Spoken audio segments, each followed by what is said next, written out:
Good evening.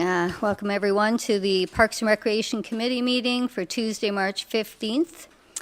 I would ask for, are there any disclosures of pecuniary interest and general nature thereof? Seeing none, I would ask for a motion to approve the meeting agenda. Moved by Deputy Mayor, seconded by Councillor Plummer. All in favor? The minutes of the Parks and Recreation Committee for February 15th were circulated. Are there any errors or omissions? Seeing none, could I have a motion to accept?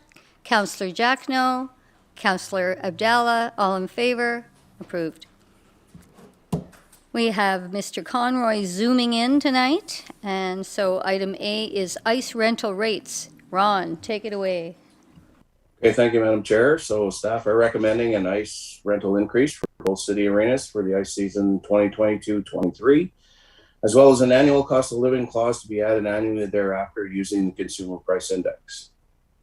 So ice rental rates have not been reviewed since 2017, but are normally reviewed every 2 years. The reviews are done at this time of year to ensure that the user groups have adequate time to adjust their registration costs, should there need to be any for the upcoming season. With the ever-rising costs to run facilities, including wages, energy, such as electricity and natural gas, as well as necessary commodities needed, the gap between the revenue dollars and expenses continues to become further apart. So staff are recommending the following ice rental increases. The adult rate from $152.26 to $175 an hour. The adult non-prime rate from $105 an hour to $120 an hour. Minor sport rate at $95 an hour to $110. The minor sport rate will have no change at $140 an hour, and the off-season hockey schools will remain the same at $135 an hour. As well, staff would like to implement the annual cost of living increases, so the Consumer Price Index to the rates and would be in place for August 1st of every year beginning in 2023. We attached the comparisons indicating that Pembroke was behind most local arenas, given the size of our facilities. Any increase in rates would have an impact on facility ice revenues, thus reducing the impact on the tax base supporting the two facilities. Deputy Mayor. Thank you, Madam Chair. So I have no issue with what's being requested. Obviously, we need to keep in step with what the current market is. The cost of living increase just makes sense so that we're not losing out. We're not going a number of years and losing out. But before I make a motion, just one particular question is, given that we're doing this after the budget has been set, would this extra revenue have been anticipated in the budget that we set in January, or is it not included in there? Okay. Madam Chair, through you, no, that would not be included. Obviously, with COVID and everything going on, we were supposed to bring an increase or projected increase earlier on.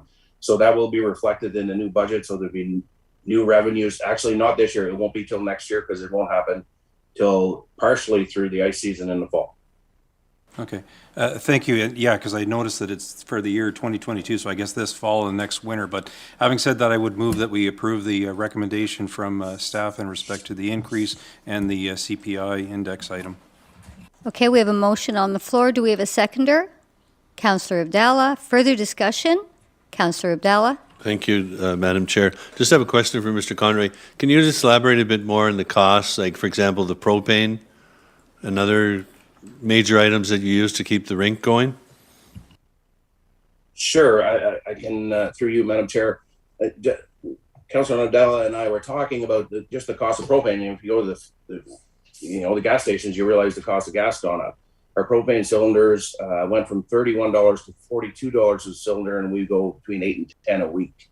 The price of oil for our compressors went from $1,000 to over $2,000 a barrel.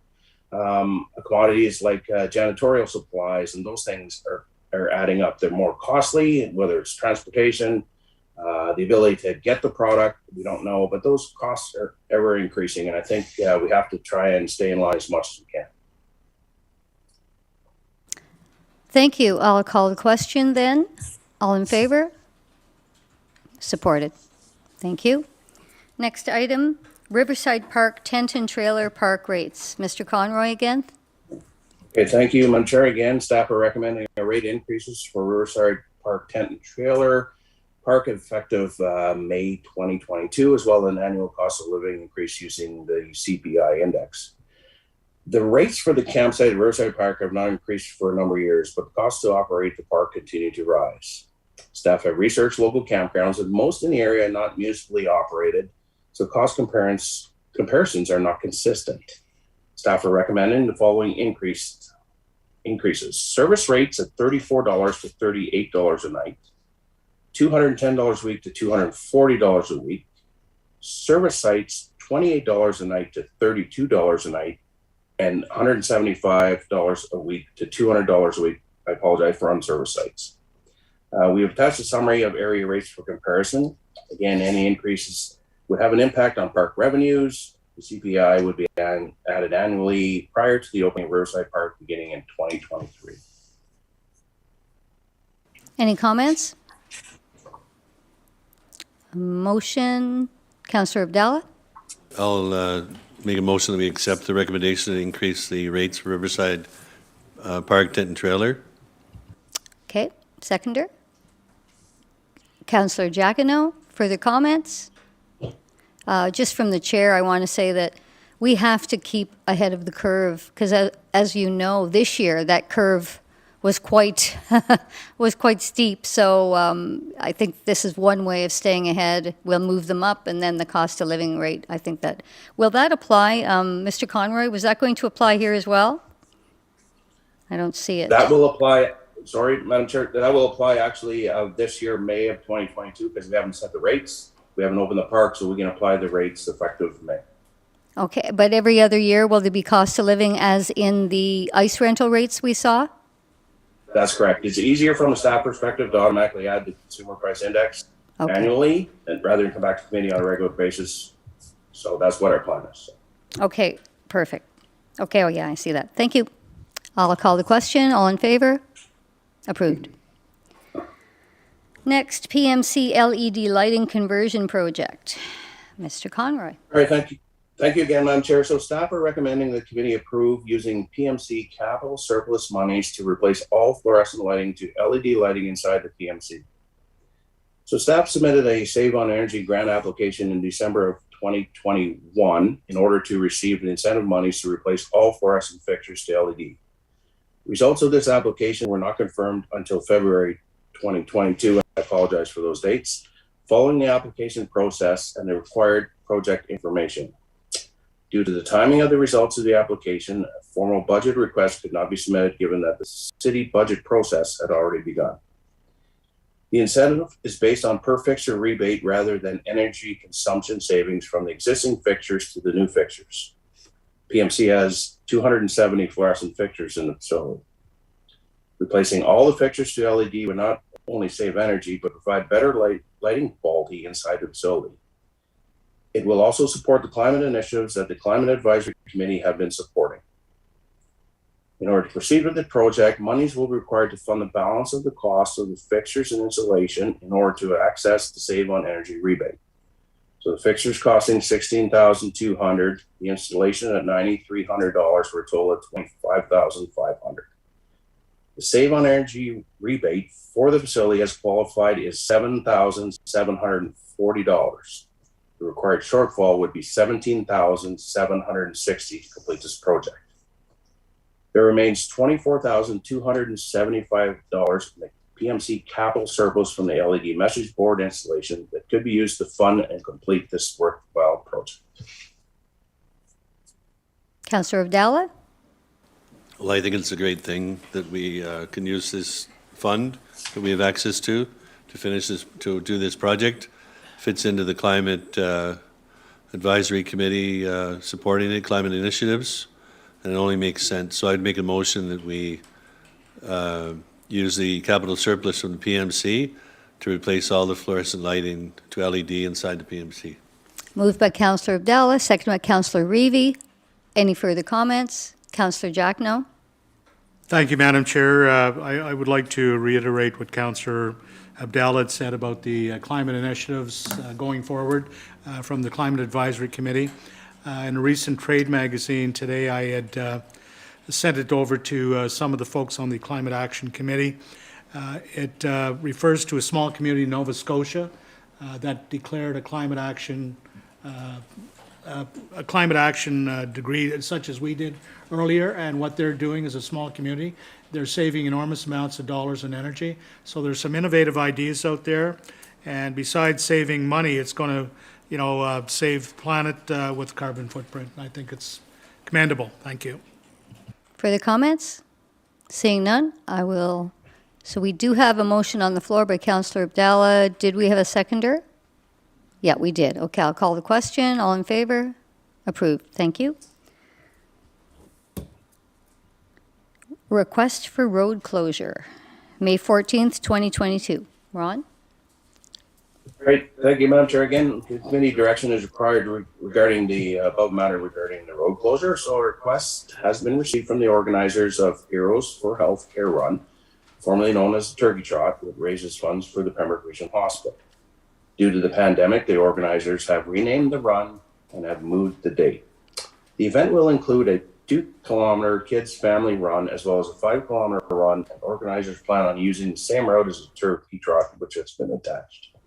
The group has requested permission to close Pembroke Street West from City Hall to Agnes Street on May 14th, 2022, between the hours of 7 a.m. until approximately 11 a.m. for the fundraising run.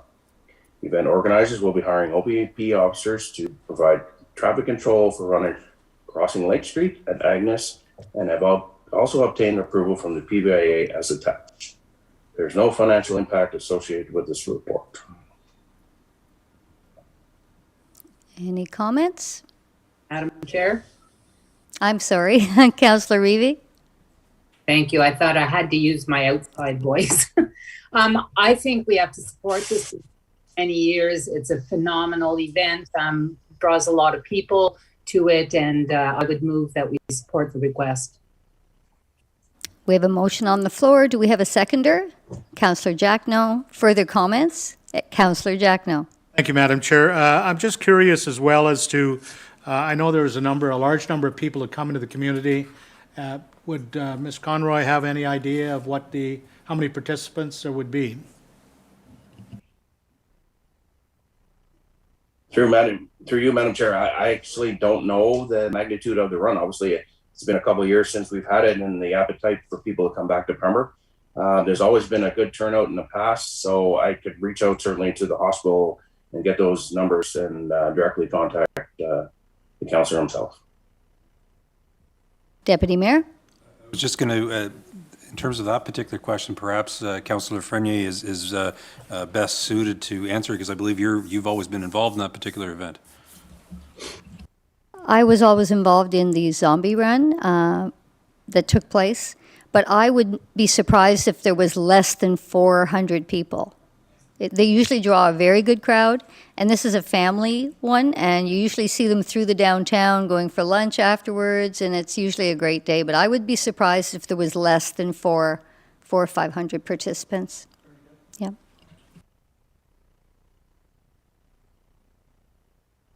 Seeing nothing else on the agenda, I would ask for a motion to adjourn.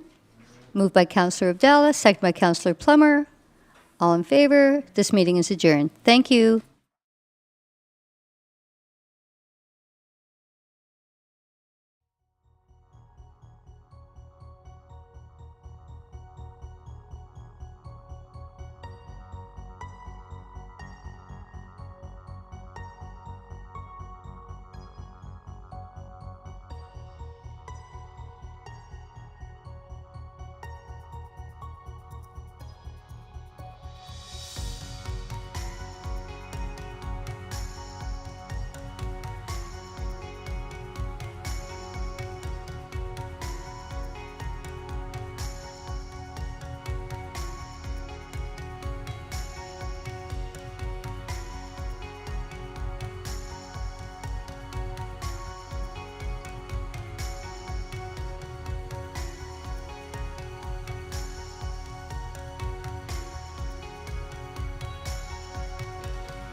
Good evening, everyone. I'd like to call the Operations Committee of March 15th, 2022 to order. Is there any disclosures of pecuniary interest this afternoon?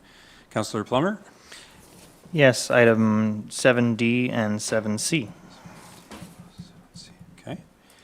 Any other disclosures this evening? Seeing none. Next up, we have the approval of the minutes for the Operating Committee of February 15th, 2022. I'd entertain a motion for their adoption. Councillor Lafreniere, seconded by Councillor Plummer. Any discussion on those minutes? Seeing none, call the question. Those in favor?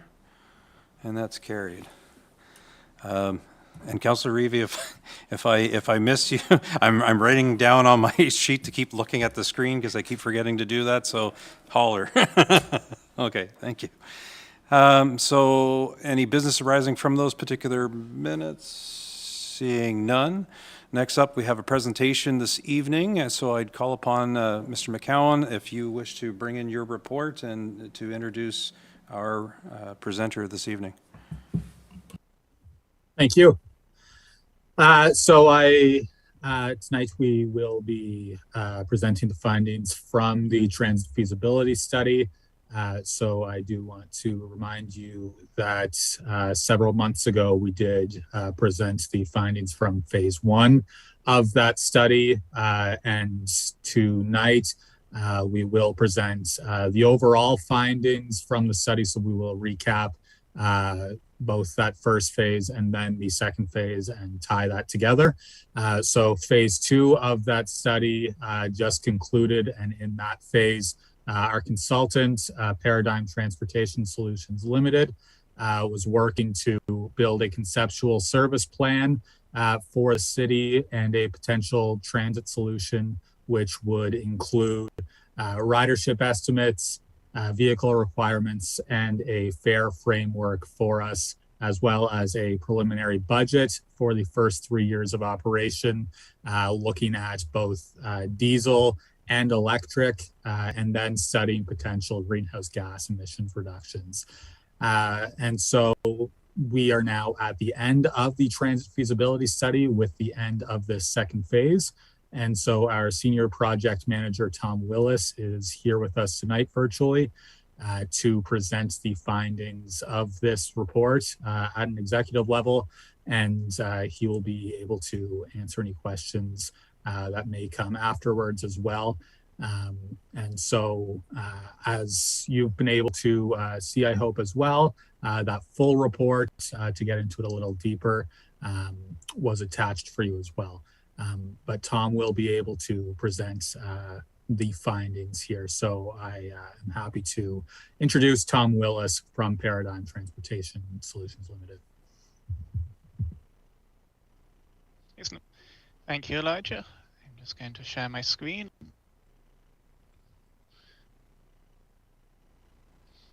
Okay. Right. Good evening. As Elijah said, my name's Tom Willis. I'm a senior project manager with Paradigm Transportation Solutions Limited. And I'm here to present the findings and recommendations of the transit feasibility study. So starting off first with why did this study take place? As you're all aware, the City of Pembroke doesn't have any local transit service, and the city's 2019 to 2022 strategic plan identified this study as one of its priorities. The study purpose was to determine the optimal transit solution, if any, for Pembroke's residents, businesses, and visitors. What we've been doing is helping the city examine the options for transit and produce recommendations regarding an optimal transit solution. Something I wish to stress, that it is not my role as a consultant to tell the city that it should or should not do transit. That is ultimately a policy and financial decision that is for council to make. Instead, it is my role to say, if you do decide to do transit, this is our recommendation on how to do it. This presentation will cover the various options we looked at for the transit solution and the recommendations we arrived at, the financial impacts, the other study outcomes, and our findings and recommendations. And also an opportunity to ask questions, of course. So, starting with the transit solution. Transit is a way for people to travel around a place, and as such it needs to serve people's transit needs. And when looking at people's travel needs, there's 6 fundamental questions which we need to look at. Where are people traveling? What are people traveling to? Why are they traveling? Whether that's for leisure, education, or work. Who are the people traveling? Their age, their income, their language ability, and other demographic information. When are people traveling? The time of day or day of week. And how are people currently traveling? Within Pembroke, the options involve being a car driver, a passenger car, cycling, walking, or potentially taxis. The report explores these questions in quite a lot of detail. What I'm going to do is summarize the findings and the implications for a transit service in Pembroke. So when we looked at where people traveled, we found there's a high proportion of home and work trips are within the city. And that implies that commuting within Pembroke can be potentially a reliable source of transit demand. The amount of cross-border travel also indicates that there might be longer-term opportunities for partnerships with other municipalities to support intermunicipal travel. The other thing we heard was that Algonquin College students currently have limitations on where they can live if they do not have access to a car. Transit service would broaden the number of places students can live in the city and would also potentially allow the college to serve a greater number of students. What are people traveling to? Pembroke is a regional economic hub. It's rich in amenities and employment sites. You have the hospital, it is a leisure destination because of the waterfront. It has a number of different types of employment in the public and private sector. This means that transit should provide service to destinations across the city, not just to specific areas.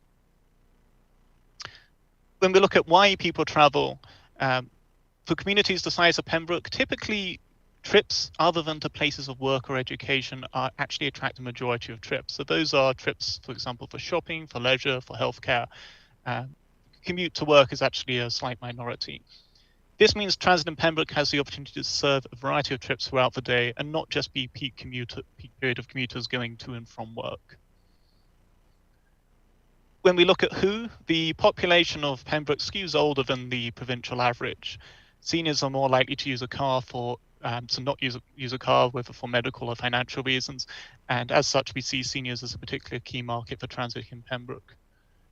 We also found that personal income levels in Pembroke skew lower than average.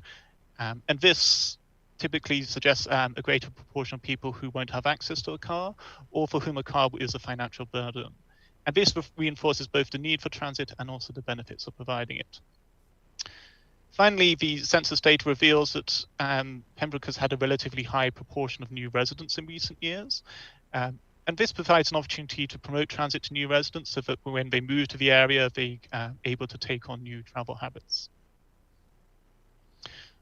When we look at when people travel, we found that there's a reasonable split between very short commutes under 15 minutes and commutes over 15 minutes. Pembroke is quite compact in size, and what this means is the journey times via transit have to be kept short in order to be competitive with other modes, particularly car travel. Equally, those longer trips within the city are also a good target for transit. When we looked at what time of day trips start, we found that half of commutes start between 7 and 9 a.m. And this tells us that any transit service should start sufficiently early to serve those early morning commutes. Finally, when we look at how people travel, we found the vast majority of residents, 90%, use a car either as a driver or passenger to commute. This means that transit provides a new way for people to access jobs and the other things they need for life. Having said that, there is a strong proportion of people who travel by active modes, walking and cycling. And this and the overall urban nature of Pembroke demonstrates Pembroke has good walkability. And this is important because transit users in general have to walk to and from their transit stop, and hence good walkability helps encourage people to use transit. So in short, transit service in Pembroke has the opportunity to serve a wide variety of destinations and trip types across the city, and to be very much suitable for all people traveling anywhere. And these findings from relating to people's travel habits were informed the analysis of the transit options and in selecting which ones are most suitable. The way we structured the analysis of the transit solutions, we divided it into 4 areas, each covering a different aspect of transit. The first is what we call the delivery method, what the service looks like to the user, such as a fixed route bus or a demand responsive service.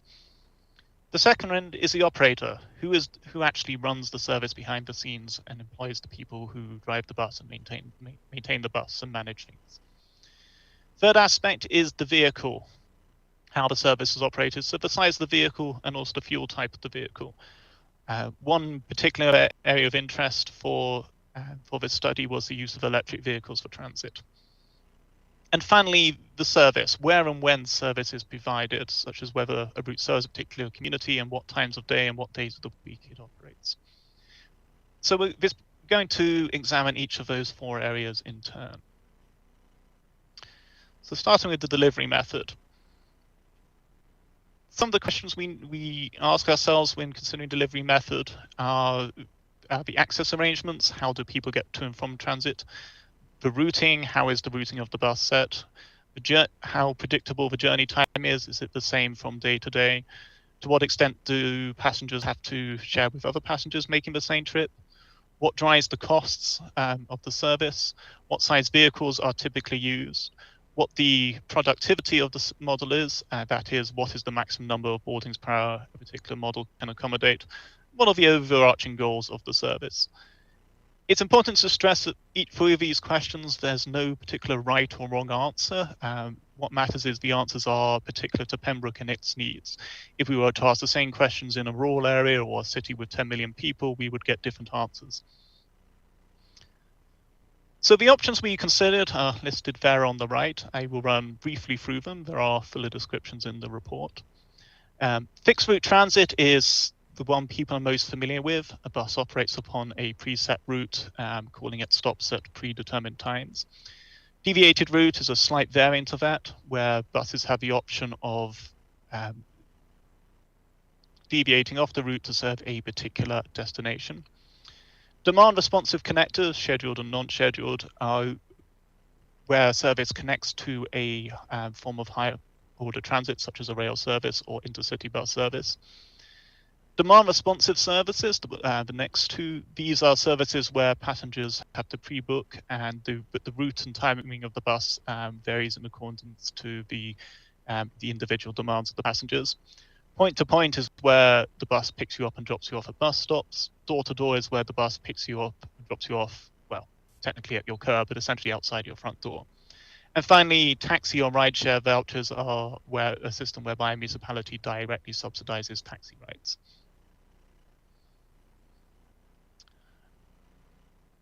Our recommended service was what's called a point-to-point demand responsive service. So I'm just going to walk through how that works from a passenger's point of view. Passenger would need to pre-book their trip through an app, a website, or a phone line. That pre-booking could take place 15 minutes before they need the bus, or it could take a week beforehand. And when they make their request, they say where they want to go from and to, and also request a particular pickup or a drop-off time. They walk to the bus stop for pickup, and they get on the bus when it arrives, and then the bus goes on its way, picking up and dropping off other people as needed, with the exact routing depending on the individual demands of the passengers. You're then dropped off at the bus stop and walk to your final destination. The duration of the trip may vary because it depends on the demands of the other passengers, but the system will be set up to honor the requested pickup or drop-off time. So just to summarize our recommendations, as I said, it's to use point-to-point demand responsive service for conventional transit service. Just to get into some terminology here, 2 terms I will use throughout this presentation are specialized transit and conventional transit. Specialized transit is service which is provided to people typically with disabilities who, for whatever reason, are unable to access normal transit services. Conventional transit service is transit aimed at the general population. The city already has a specialized transit service in the form of the Pembroke and Laurentian Valley Handy Bus, which provides specialist transit service to the residents of those 2 municipalities. The city, as I understand it, the city provides some financial support to that service already. And so our recommendation there for specialized service is that the city continues its existing partnership. The main rationale for the point-to-point demand responsive service is that it offers a superior customer experience for a given fleet size, or alternatively for a given cost compared with fixed route service.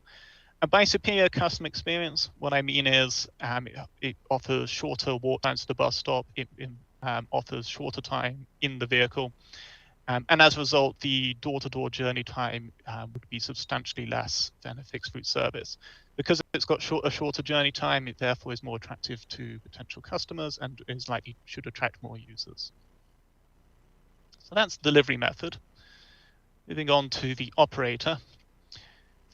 There are three main options for this. The first is a private contractor, where the city pays a private contractor to run the service, and that private contractor employs all the relevant people who manage the service, operate it, and maintain the transit vehicles. This is a typical arrangement in Ontario and the rest of Canada, actually, for smaller systems. And by smaller systems, I mean anything with under 10 vehicles. In a demand responsive service, the contractor would also be responsible for the routing and scheduling and the customer booking process. The second model you see is where a municipality contracts with a government agency, which may be an adjacent municipality. This arrangement is most commonly used where an adjacent municipality already provides transit service or some other government agency provides service. As such, it's not really viable for Pembroke. And then thirdly is in-house operation, where the city employs all the relevant people who operate and maintain the vehicle, and they also procure and own the vehicles and associated facilities. This is more common with larger systems, 30 plus vehicles. Those almost all such systems run operations in-house.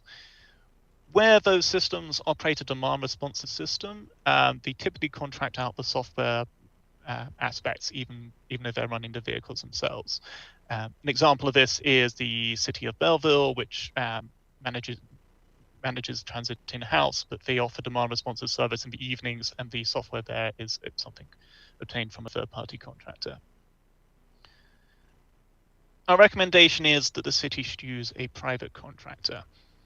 However, with the additional recommendation, that the city owns the transit vehicles if possible, and conduct promotion and marketing activities jointly with the operator. The rationale for that is, given Pembroke's population, we can make some plausible estimates of what the likely fleet size would be, and it falls firmly in the size that you would expect to see a private contractor in other semi-municipalities. Secondly, the city is starting a new service. It has not run a transit service anytime recently, and as such, using a private contractor would enable it to draw upon their specialist expertise. Moving on to the vehicle type, I'm not going to go through every item in this table, and we looked at 4 broad categories of vehicle: standard city bus, a passenger van which seats up to 18 people, minivans and sedans. The last 2 you'll notice are typically used by taxi companies. Something I do wish to draw your attention to in particular is the price of electric vehicles versus non-electric vehicles. And in particular, there's a substantial price premium for purchasing an electric vehicle. When looking at the vehicles, for the given model, we looked at what we thought reasonable service levels would be, what the likely passenger usage per vehicle would be given the size of the vehicle, and made some estimates as what the fleet size required would be. And from that, we're able to calculate life cycle costs, that is, the capital cost of purchasing the vehicle plus the lifespan operating costs. Taking that into consideration, our recommendation is that the city use passenger vans. The primary reason is the 2 smaller vehicles, minivans and sedans, do not offer sufficient capacity for a transit service within Pembroke, and standard buses actually have higher life cycle costs for the required capacity for a transit service. As such, passenger vans hit that sweet spot between not too big and not too small. Looking specifically at electric vehicles, the first question we asked is, can you actually get an electric passenger van? And the answer is yes, electric passenger vans are available. They are, as things stand in the market currently, they tend to be a bespoke or built to order type of vehicle, as opposed to a diesel passenger van, which is an off-the-shelf where you can just ring up and one gets delivered relatively quickly. We do wish to stress that electric vehicles would have, and transit vehicles that is, would have no issue with Pembroke summers or winters.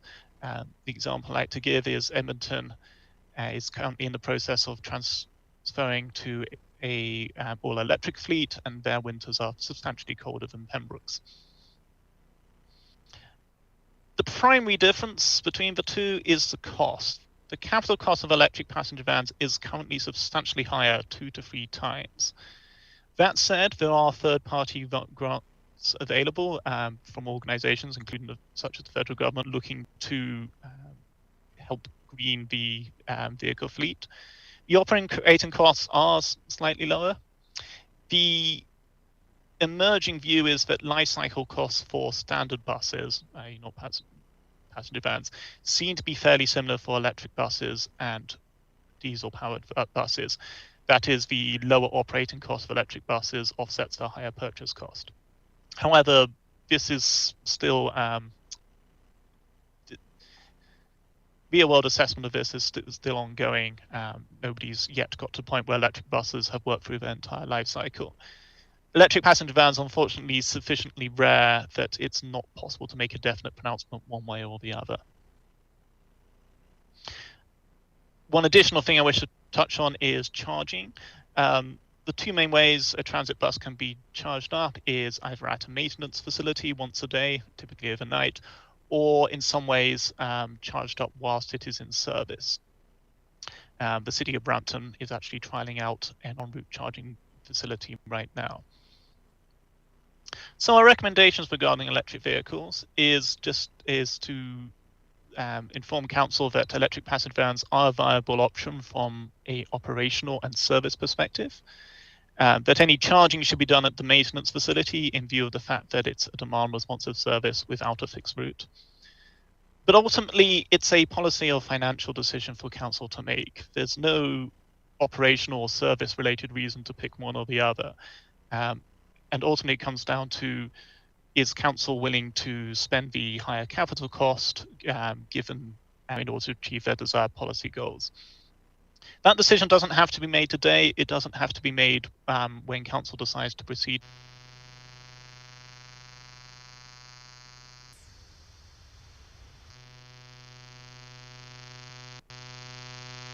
Tom, we lost Mr. your Willis, mic. we can't hear you. We do recommend that the city pursue third-party grants for electric vehicles.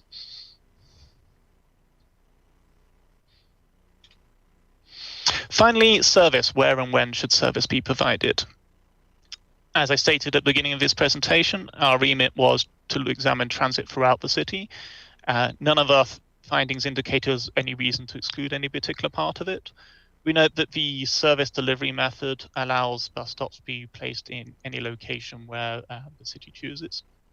In addition, we received feedback indicating that the East End Mall, which is technically just over the boundary and into Laurentian Valley, with the Walmart and Canadian Tire, was an important destination. Looking at service span, a 7 a.m. to 7 p.m. service would capture about 80% of the travel market. That's 12 hours a day. And a 6 a.m. to 10 p.m. service, that's 16 hours a day, would capture about 95% of the travel market. The question of whether to have weekend service. We noted that Pembroke's employment is not limited to weekdays between the service sector, the healthcare sector, and then also some of the industrial uses. There's a lot of employment which is not Monday to Friday, 9 to 5.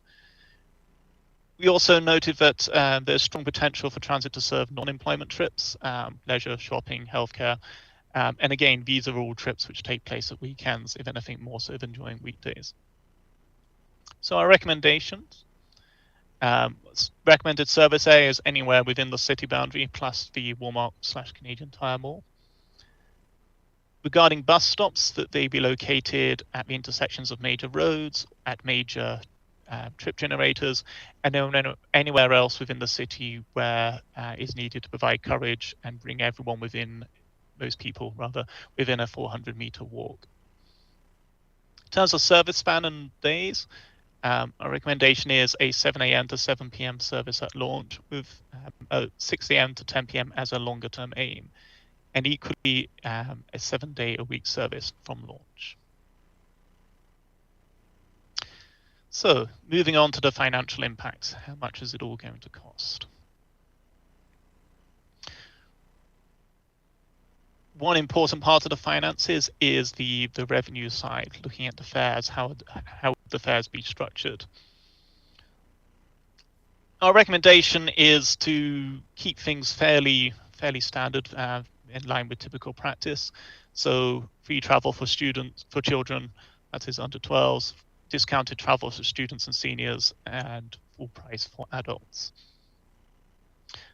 Providing monthly passes for adults, seniors, and students, but not to provide any single ride paper tickets.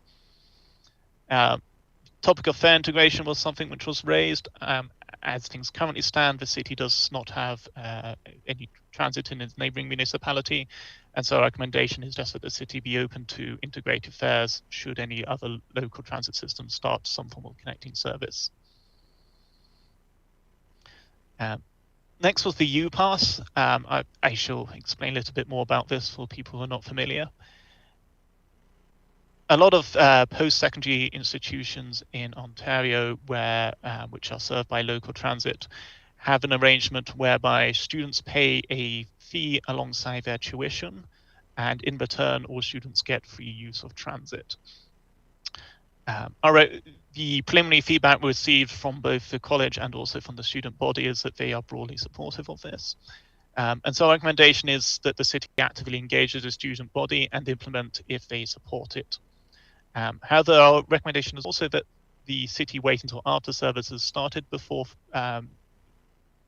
heading down that route, as it would be easier to sell the idea of paying an extra fee for free transit once transit service is up and running. Regarding payment methods, except using cash on board only for single rides, using any sort of app or online system for single rides if the cost of the city is reasonable, and having monthly passes available online or for purchase at city facilities such as City Hall. Finally, fare prices. You'll notice that through none of this is a dollar value assigned to any given fare. A recommendation of these be determined by the city in the same way it determines the prices for leisure facilities and the like, and that they be reviewed annually as part of the normal budget process. So moving on to the budget estimates, I'm not going to go through all the assumptions listed here. The two I will emphasize. Firstly, we deliberately kept all inputs and assumptions on the conservative side. That is, we erred on the high side for costs and we erred on the low side for income. On the latter point in particular, whenever new transit service starts up, it takes a while for the ridership to build up. And so we took the fairly conservative assumption that the year one ridership will be 1/3 of that long-term figure, and the year two ridership will be 2/3 of that long-term figure. Getting into the actual numbers, we prepared two sets of numbers, one with diesel buses and one with electric buses, because of differences in capital and operating costs. So, firstly, looking at diesel buses. So the columns are years 1, 2, and 3. So the top line of this is operations, what it takes to actually put the bus on the road and run it around and picking up transit, picking up customers. Second line is fare box, the income from passengers. So you'll notice that it increases in each year in line with the fact of ridership increasing to its long-term potential. And then you have the total operating subsidy, which is operational costs after fare revenue is deducted. Regarding the buses themselves, the capital costs, there are two routes the city could go down. It could either purchase those buses itself, in which case it would incur cost in year one and then no cost in subsequent years. And that's the next trio of figures. And then the bottom 3 lines are where the city leases the bus, which is to say which is what typically happens when a contractor provides the bus. In which case there's a capital charge each year. So if it's a 10-year lifespan, so you pay for 1/10 of the capital cost of the bus each year. As you see, that's lower in year 1, but obviously then higher in years 2 and 3. So on the electric bus side, same situation. Columns are years 1, 2, and 3. So the operational cost, the first line, is slightly lower, reflecting the lower operating costs of the buses. The fare box income is shown as the same, and the operating subsidy is therefore slightly lower because you've got that lower operating costs. The purchase cost of the bus is then much higher because electric vehicles are more expensive. And we've also added a line for charging stations, which is something the city would also need to invest in. Again, there's shown here as the entire capital cost in year 1 and then 0 in subsequent years if the buses are purchased. Down the bottom is then what happens if the vehicles are leased. You instead have at 1/10 of the amount in each year. However, the capital cost of the charging stations is still shown as a year 1 cost because that is not equipment that the contractor could take with it when the contract ends, unlike buses. If the contractor owns the buses, then once the contract ends, they can always take them elsewhere. Finally, I'd like to talk about some of the other study outcomes. One particular point we were asked to investigate was greenhouse gas emissions. And so the chart on the right shows the change in emissions as trips shift from auto to transit. So the green line is reduction in the reduction in emissions from cars. And there's a bit of a difference here between transit use and car use. If one person stops using a car and starts using transit, then they save emissions because the car is not being used and thus not producing any emissions. However, with transit, adding 1 passenger doesn't increase your emissions because you still have the same number of buses running around until you reach the point where the use is sufficiently high that you then have to increase the number of vehicles. And that's why the blue line on the right which is the emissions from diesel transit vehicles, has a stepped line. Obviously, if you have electric transit vehicles, then you don't have any new emissions. The headline number is that that if you operate diesel transit vehicles, the reductions are greater than new emissions when more than 0.8% of trips switch from auto to transit. The net reduction if diesel passenger vans are used with the estimated ridership is 47 kilos a day. And with electric transit vehicles, with the estimated ridership, the reduction would be 173 kilograms per day. Engagement. So as part of this study, we conducted an online public survey, which was run alongside the online PAC at the end of phase 1, which presented some of the information you've seen here today. The public survey attracted over 1,100 respondents, of whom 871 said that they were residents, which is about 6% of Pembroke's population. Of the residents who responded to the survey, 72% indicated that they would support a property tax increase. In particular, there was support for people who said they would not use transit, but nevertheless were willing to support a property tax increase. This aligns with what we've observed in other municipalities where we've done statistically valid surveys. There are always a lot more people who are willing to support and fund transit than would use it. In that sense, transit is not that much different from other public services like libraries and swimming pools. We noticed that support for transit was strongest in households with children, students, or seniors, who, as we identified earlier, are groups with a particular need and benefit for transit services. We also engaged with a number of stakeholders, and there's some recurring themes we heard from all the stakeholders. Firstly there was a strong need for transit to serve the general population. Secondly, something we heard repeatedly was a lack of transit limits people's access to jobs. And on the flip side of that, it limits employees' access to potential workers. And so you have a situation where you have a person who needs a job and a job that needs a person to fill it, and the one can't get to the other, which is obviously impediment to economic activity. There's also strong support for a system which would allow organizations to pay for travel on behalf of their clients or customers, so that those organizations, clients, or customers could travel for free in transit, and the organization then gets a monthly bill from the city. It's also noted that Pembroke's population is growing. The latest census results showed a 3.5% increase from 2016 to 2021. And this will only increase both the need for transit and the benefits of providing it. Partnership opportunities. The city does not have to go alone and do everything itself. There are a number of partnerships that could support and encourage transit use, which would benefit the city, as well as benefiting those partners.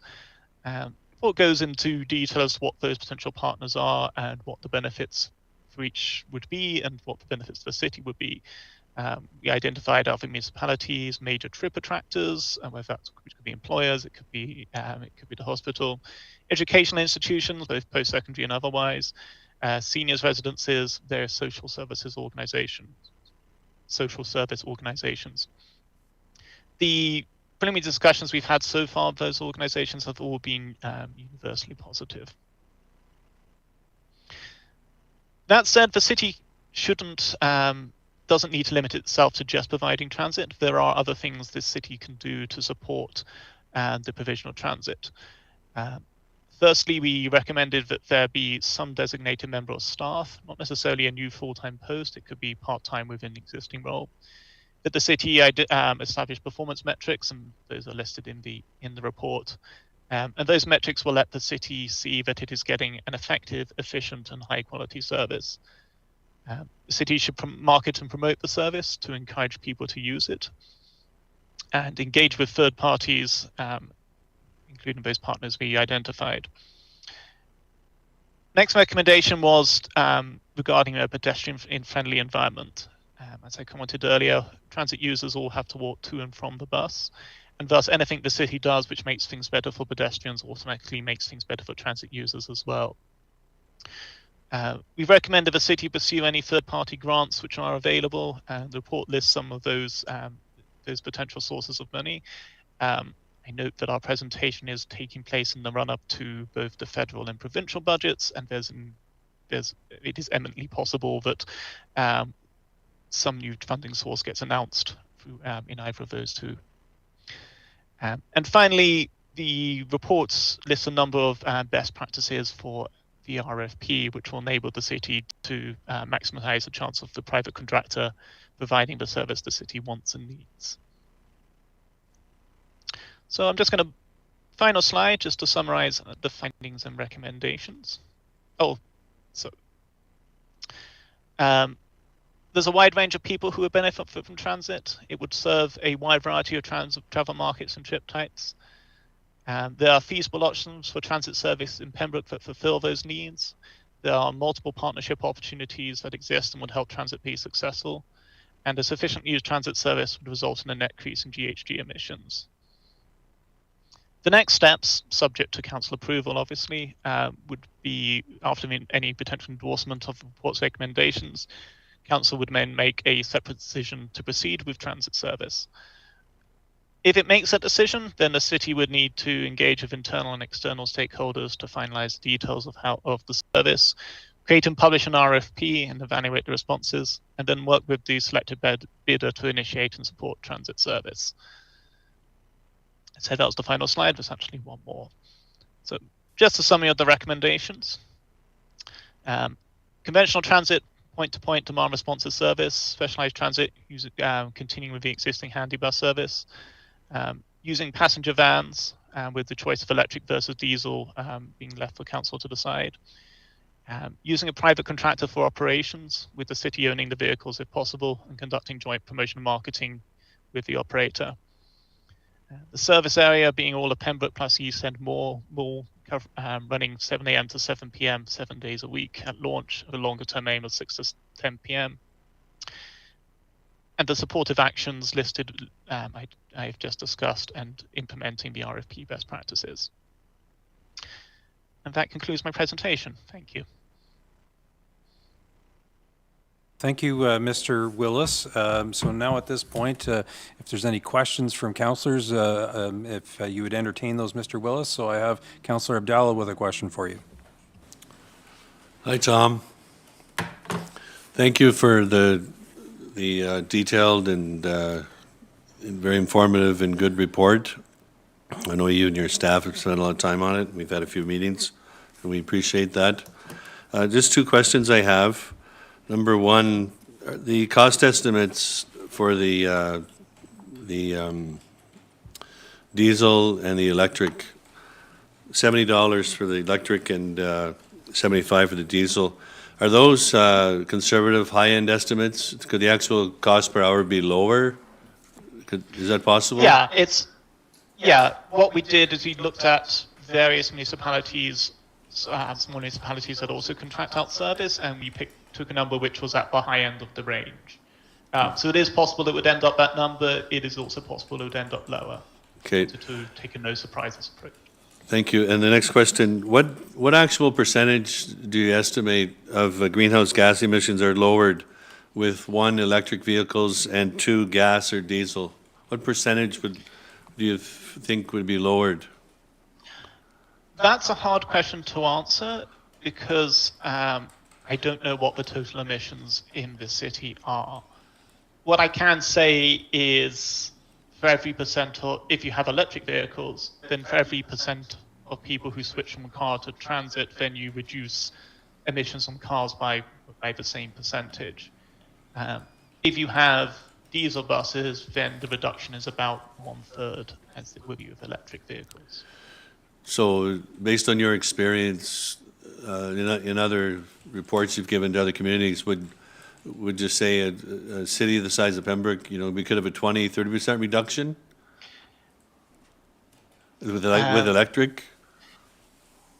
You would only get a 20 or 30% reduction if 20 or 30% of people switch from cars to transit. And I think that is, we think that's unlikely in a community the size of Pembroke. Right. Okay. Thank you. Councillor Giacono? Thank you, Deputy Mayor. Thank you, Mr. Willis. Very precise report.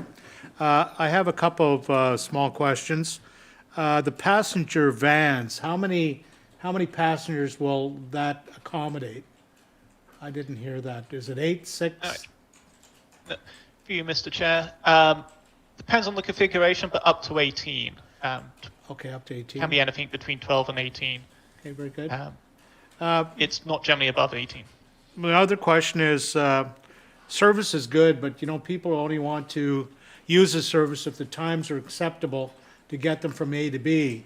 So if you're getting on the bus and it takes you 2 hours from the time you get on till the time you get home, what do you envision as an average time for delivering the passenger from A to B? Is there an average time, or what is a good time to make it successful?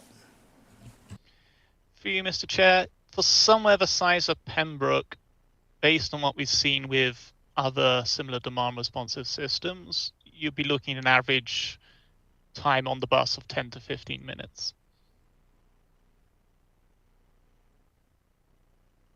Thank you. Okay, Councillor Frenier? Yes, thank you. The costings you did for the 3 years, that was based on 2 vehicle purchases in each of the scenarios? So the diesel vehicles are only 100,000 each, opposed to 300,000 for the electric? Okay, thank you. That's correct, yes. Okay, thank you. Okay, anyone else with some questions for Mr. Willis? Seeing none, I'd like to thank you, Mr. Willis, for your great presentation. It was nice that your presentation was same information but presented differently than your very thorough report that was presented to council as part of our package. So thank you. Thank you. Okay.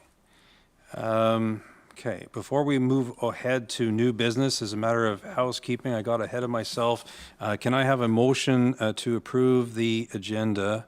I have Councillor Abdallah and I have Councillor Plummer. Those in favor? I know that's a little unorthodox, but it checks the box, and Ms. Martin is keeping me on my toes.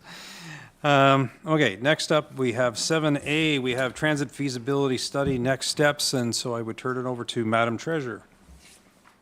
Thank you. So staff is seeking direction to complete and submit a pre-application to the FCM Transportation Pilot Project Stream. So as we just saw, phase 2 of the city's transit feasibility study was presented. It should be noted that potential costs presented in this report exclude initial project management costs. So this would be one-time costs to organize and launch the pilot, and would include activities like initiating the RFP, designing the stops, ordering the signs, negotiating partnerships agreements, as well as stop agreements, marketing, and a rate review. It does not include ongoing city staffing and support post-launch. Branding, advertising, and promotion would also be required. And this would be needed to educate users on how to use the point-to-point service, which works a little differently than a traditional bus stop system with a set schedule.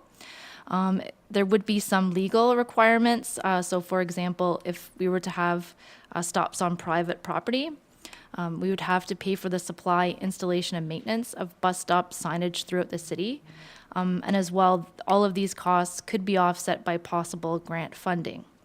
So further to that point, under FCM's Green Municipal Fund Transportation Pilot Project Stream, grant funding of 50% or possibly 80%, up to a maximum of $500,000, may be available to offset a portion of the costs of implementing a transit pilot project in the city. So this program offers a pre-application process where a program officer will review the pre-application to determine whether the applicant and the initiative is eligible for funding. So following submission, this initial feedback would be provided from the program within 15 business days. So if the city was eligible, then FCM would provide a full funding application. So once the full application is submitted by the city, an expert panel would review the application against others and provide a funding decision. So the average time for this decision is typically between 4 to 6 months. So should council wish to consider exploration of a possible transit pilot project, it is recommended that staff direction be given to complete and submit a pre-application to the FCM Transportation Pilot Project Stream for the program's initial feedback. And the results of this pre-application could then be brought back to committee and council for further discussion on next steps. So submitting a pre-application does not commit the city to anything. It would simply help provide us with more information to assess the potential cost to the city. And a letter of support for a transit initiative has been received from Anne McKay, Vice Chair of the Climate Action Advisory Committee, which is also enclosed for your reference. Thank you. Thank you, Ms. Lochte. So as I think it was transit last time, and it seemed to work rather well, what I'd like to do is allow every council member and his worship an opportunity to speak once to the item, and then we can go around a second time on that. I believe, so I have Councillor Plummer wishes to speak, but I know that Councillor Abdallah has been our individual appointed in respect to the transit, and so if Councillor Plummer has no issue with that, I'd have Councillor Abdallah, Councillor Plummer, and then anyone that wants to motion that they wish to speak to the item, and we'll go around one time, and then including myself, and then we can go around a second time if that's what's required to get some movement in terms of how we're moving forward. Does that work for everyone? Okay. Thank you, Chair. So 3 years ago, we started, we had our strategic plan, and transportation was in one of them, item number 5. So point number 3 of the transportation strategic plan says review, research, possible transit opportunities. So we're here tonight. And when I started conversing with the Federation of Canadian Municipalities 2 years ago, and the Green Municipal Fund staff.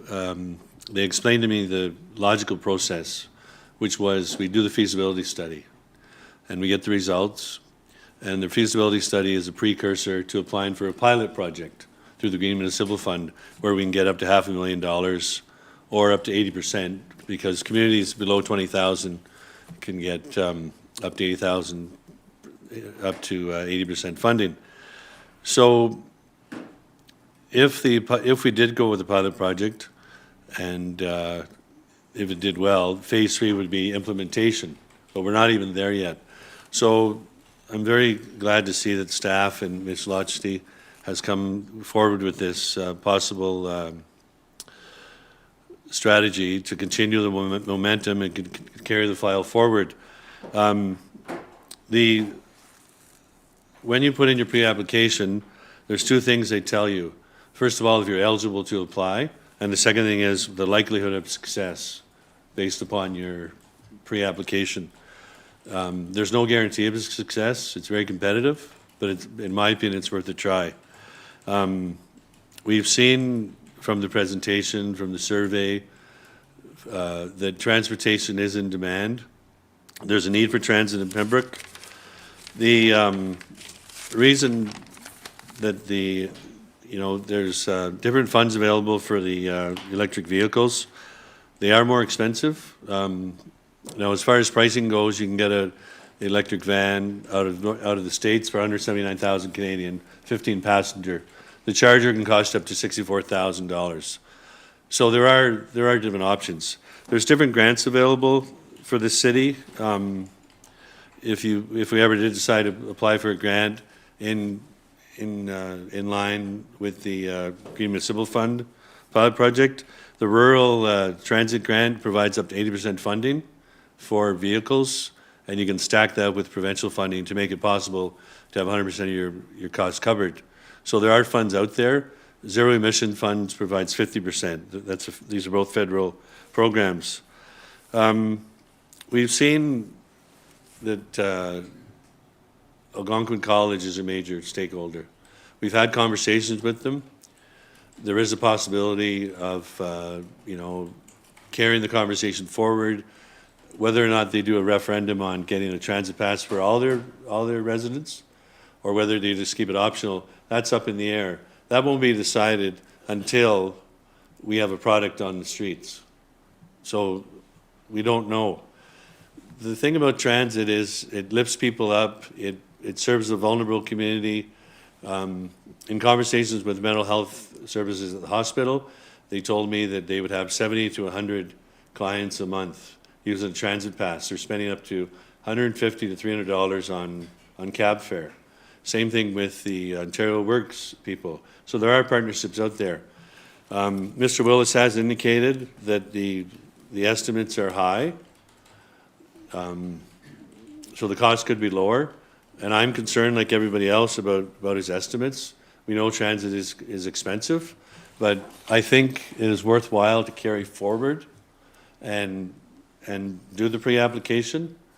And I always said we can only support a transit system if it's affordable and sustainable through partnerships, through revenue, for a line item in the budget. Recreation is a service. The library is a service. We pay $500,000 a year for the library. Some people don't use the library. People who rent pay taxes indirectly through their rent. So every citizen in Pembroke is entitled to a service. They might not use it, but they're entitled. So we talk about this council. We've done a great job of due diligence.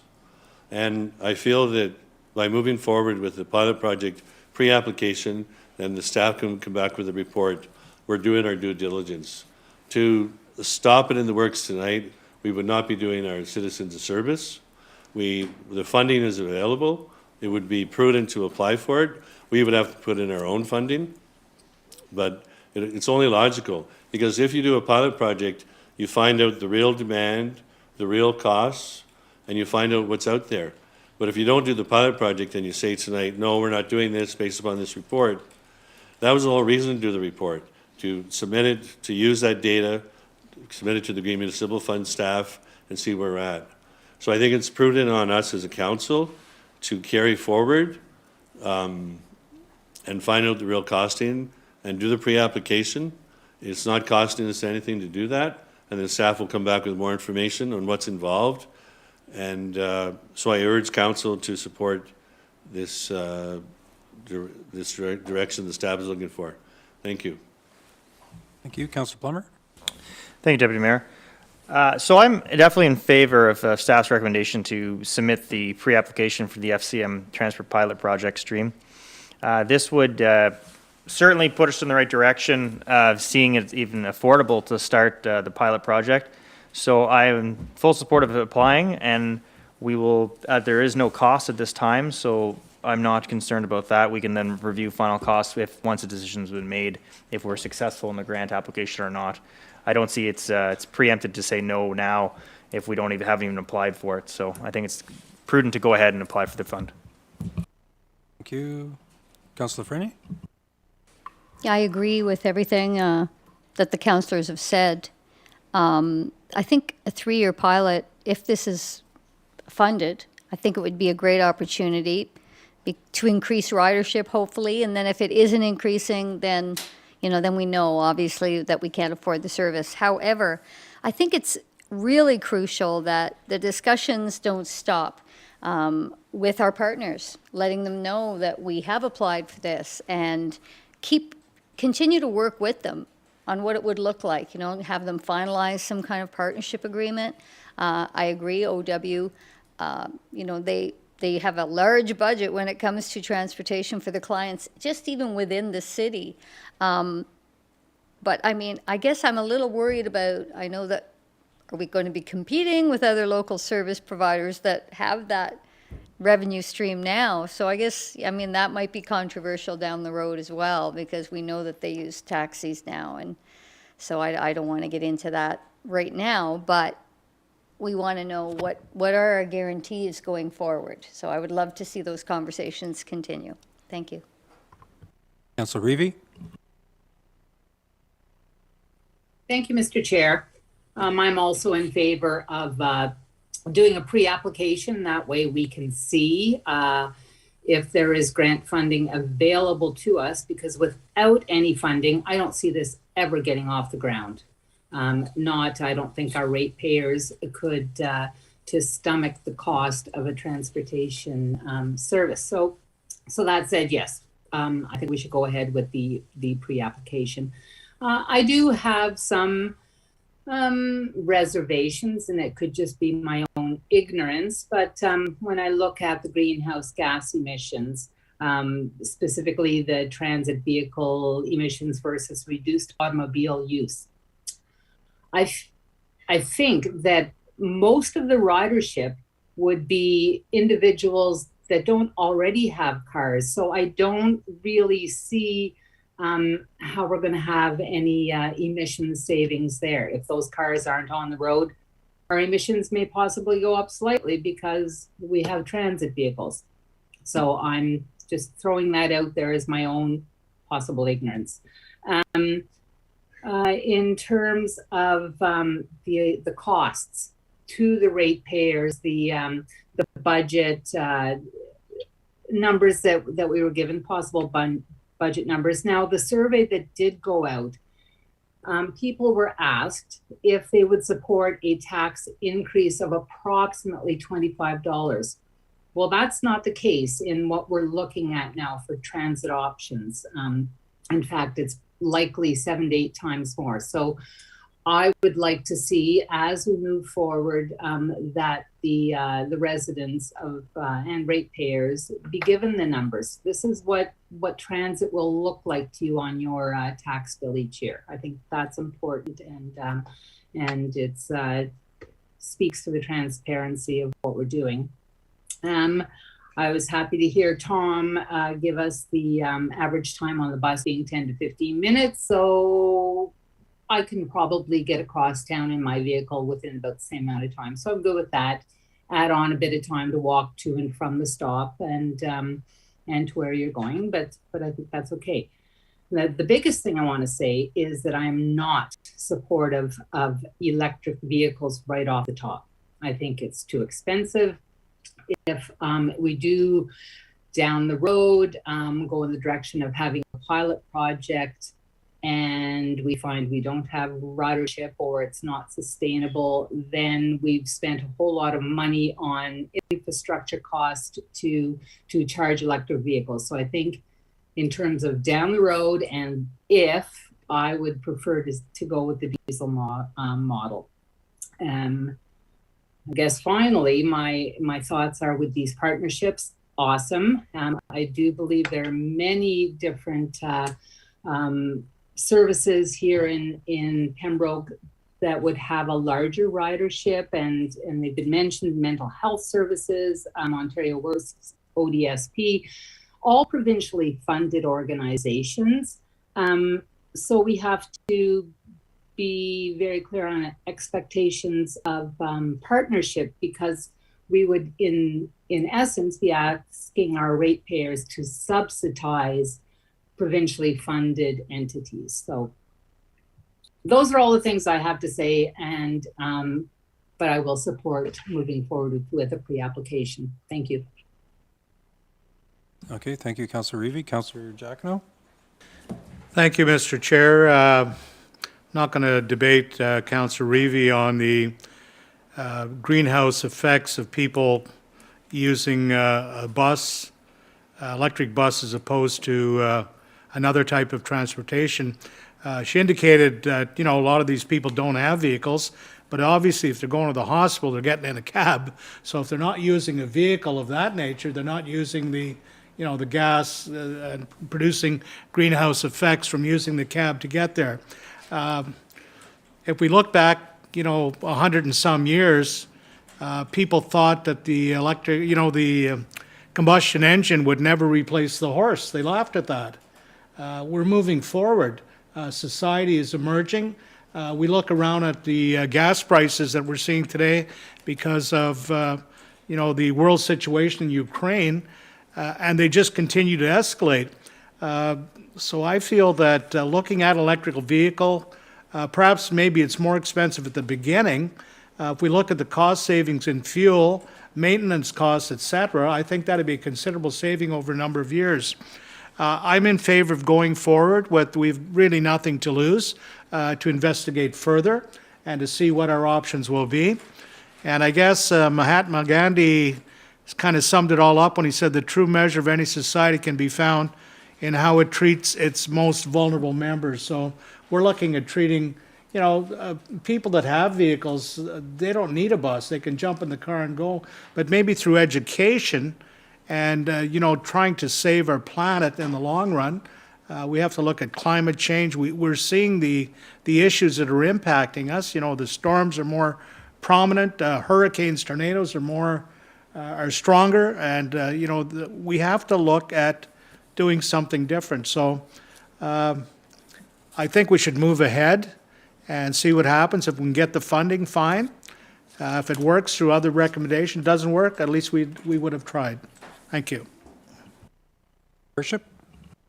Thank you, Chair. I'm in favor as well as with the staff's recommendation of submitting a pre-application.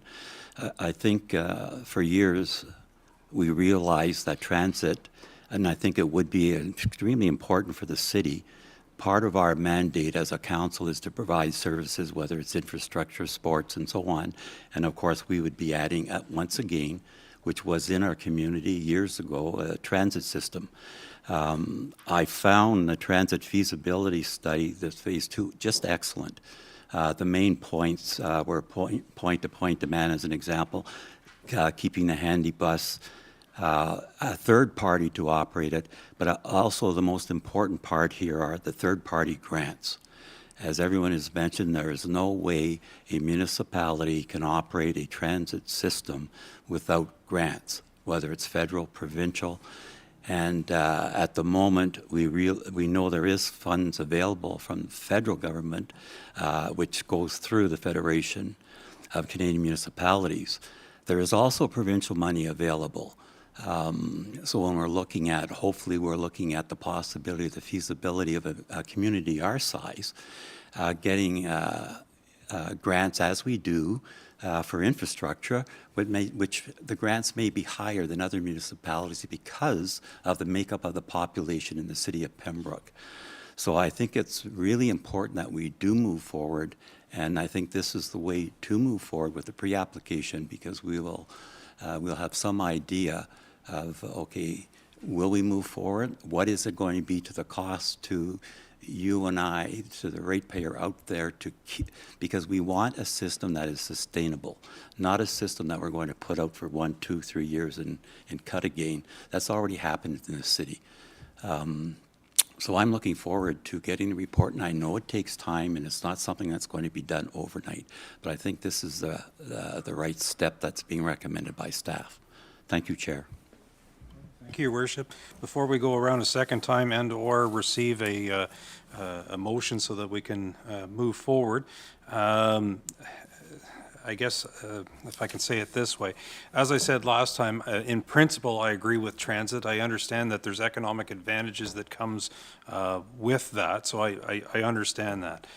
I have a number of reservations in respect to what is being put forward. And yes, I understand that if it's not costing anything at the present moment, can we move forward, and how do we move forward to see and explore and do our due diligence, as one councillor had said. So I get that.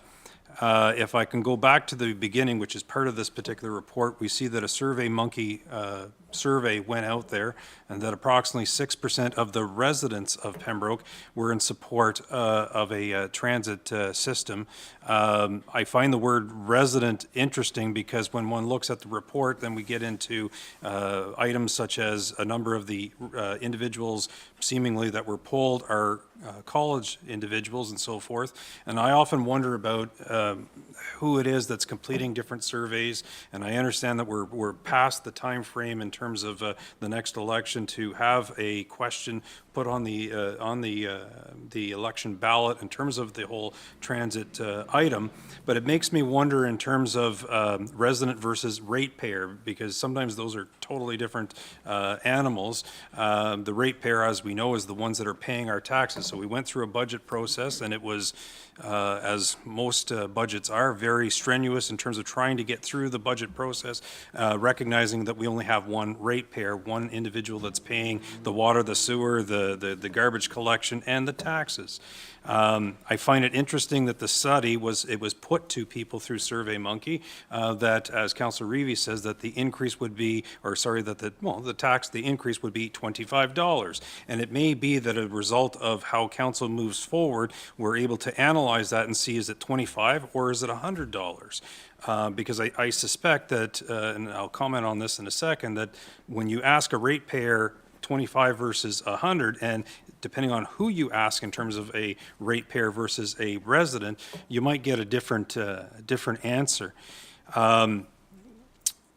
I would say that in terms of what staff, I believe, are trying to bring to our attention is that the report very, very well prepared, but as it's, and I'm looking at page 70, that it's talking about how certain things are not included in this cost estimate, and that it's a conservative estimate, but it is only an estimate. But there are things not included, and so when I read the report and read it again, I see items in there such as, well, we need a staff member with 50% of their time so as to dedicate to transit.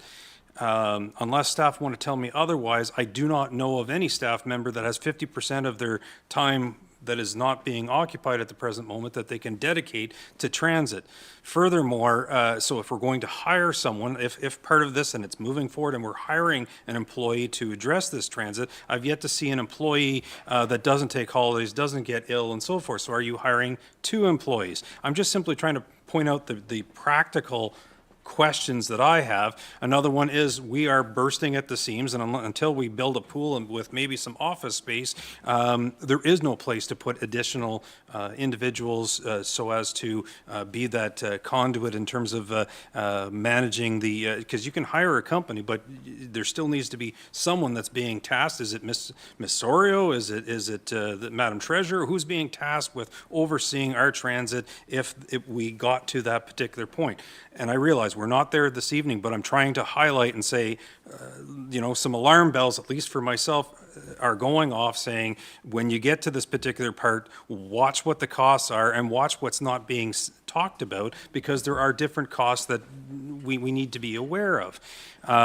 I did read in the report about the handy bus, and I was pleased to see that the report was a recommendation to work with the handy bus as the specialized service. And I point out that it's specialized, meaning it deals with clients who are disabled, but it also deals with the elderly. So in the report, when it talks about working with the homes and so forth, the handy bus already does that. The handy bus already works with Marion Hill, Miramichi, you name it. They supply that service already using what is being recommended. I think the latest vehicle purchased is a Dodge ProMaster, which is the one that's, I think it's a different make that's being suggested in the report, but it's ultimately the same. It's not a minivan, but it's not a full-blown bus, as you see in terms of OC Transpo, perhaps.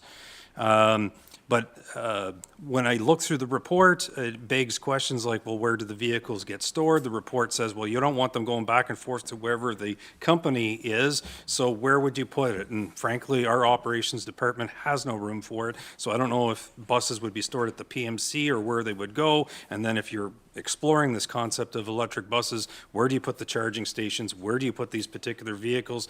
So there's, in principle, transit is a great idea, and in a perfect world, money wouldn't be an object and we could do whatever it is we liked, and then that would be great. But there are practical, real life concerns that I have the more I go over it and try to figure out how moving forward, if as a result of council doing A or B or C, if it comes back that there is a tax increase, I can tell you now that I finally have a report with some numbers, conservative, an estimate, but there's some numbers. I started contacting different individuals that I know are ratepayers in the city of Pembroke. I know they're paying our taxes, and I asked them, I said, are you in favor of transit? And their initial response is exactly what I've said, which is in favor of transit. Yeah, that makes sense. And so my next question always is, and so are you prepared to do a tax increase to pay for it?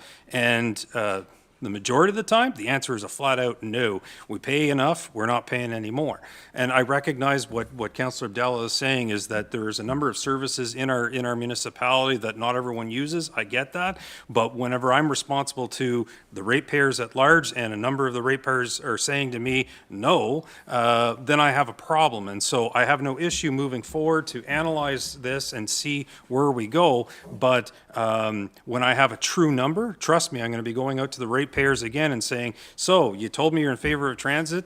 What do you say in terms of cost?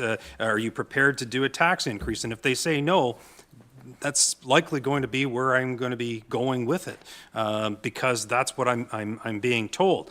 Now, one thing I did think about, like I see what the suggestion is, and I have no issue in terms of doing a pre-application for this Green Municipal Fund, but another thing that crossed my mind is that I see the report constantly refers to a request for proposals. We know that as a council that through the operations department, we've done expressions of interest before. The study has given us a lot of estimates, a lot of information, but with no disrespect in terms of the report or the author of the report, it's not a company that does this. And so what about, and I'm throwing this out to council, and it doesn't take away, you could do it at the same time or after or what have you, you apply for this Green Municipal Fund, but an expression of interest, in other words, put it out to the companies that are out there and whoever that may be that's in the busing industry, and say, okay, so we have this is what we're thinking. What do you say? What do you think would work in Pembroke? But it's not a consultant, it's the actual companies that do this for a living.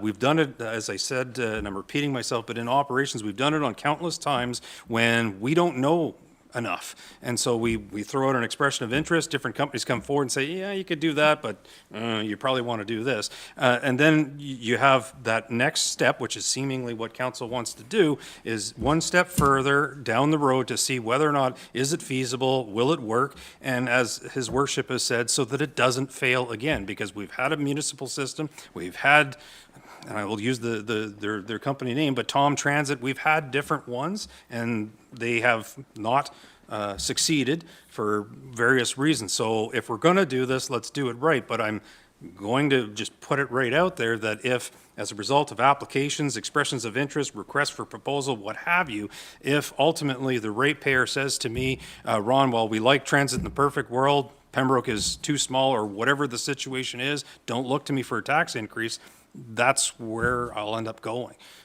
Simply because then the ratepayers, or the majority of them, if that's what they're telling me to do, that's what I was elected to do, is what's best for the ratepayers. And if the majority are telling me they don't want to see extra costs and so forth, then it is what it is. So those are my comments, which is possibly a little bit further than what Councillor Reevy was saying, but it's that mindset that eyes open when you're reading this report, there's things that are not there that, and I think that's what our Madam Treasurer is trying to say is, by the way, there's a number of other things that, you know, would probably come to play. So when you're trying to figure out what this number is, maybe it's not $100, maybe it's 150, you know, per household. I don't know. And if you can offset it 100% by grants, well, I'd be tickled pink. But already I can tell you that in terms of the handy bus, in the report it says something about this system applying for the grant and possibly getting more. We already get through the handy bus 103,000. So if the application is 106, we already pretty much get it anyways. So that's not going to be any additional source of funds. So having said that, either to go around a second time and/or motions. So I have your worship. I'd just like to make a brief comment. I know all of our comments are surrounding the idea of the costs, you know, what's going to happen, how is it going to be covered, where are we going to get the money. I think what I'm hoping will happen is that council will go ahead, because I think we're all in favor of submitting a pre-application. But before our next discussion, I'm going to be asking staff, we know that the census has just been taken, the 2021. I guess as council realizes, a lot of the money we are going to be receiving from both provincial and federal governments are based on that census. What is also very important to me is who makes up our city now? You know, what is the average income of Pembroke now in 2021 as per the census? But I think those are statistics along with, as the Deputy Mayor mentioned, you know, we're getting the grants. I think that are going to be very important to have before our next discussion, because we have to know what is the 2020, what does Pembroke look like in 2021? Guaranteed it's not the same as it was in the last census.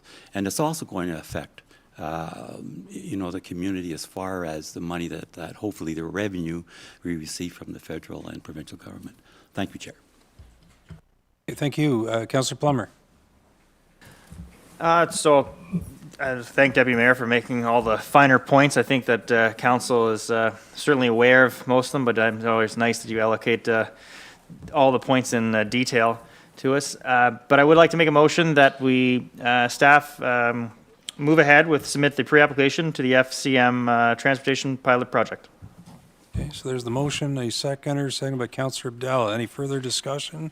Councillor Giacono? Thank you, Deputy Mayor. I appreciate your comments, and I agree with you wholeheartedly about costs, et cetera, coming down the road. Maybe we don't have all the facts and figures, but you know, what I don't want to hear, and I've heard many times, you know, people say, well, don't tell me why we can't do it. I want to know how we can do it. So relatively speaking, you know, we'll look at the logistics, and if the grants will support it, fine. I'm not in favor of whacking another tax increase onto anybody. And like this song, I've got friends in low places. You know, I call them, and they tell me, yeah, we could use a bus service. We don't have a car. You know, and I speak to other people.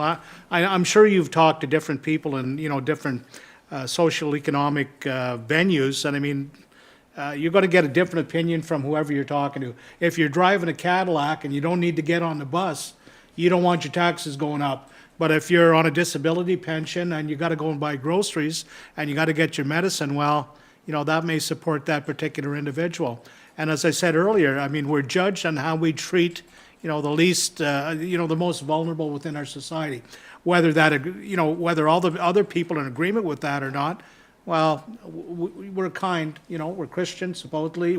I shouldn't say Christian, excuse me. Can't use that word anymore in our council chambers or say the Lord's Prayer, but I said it anyway.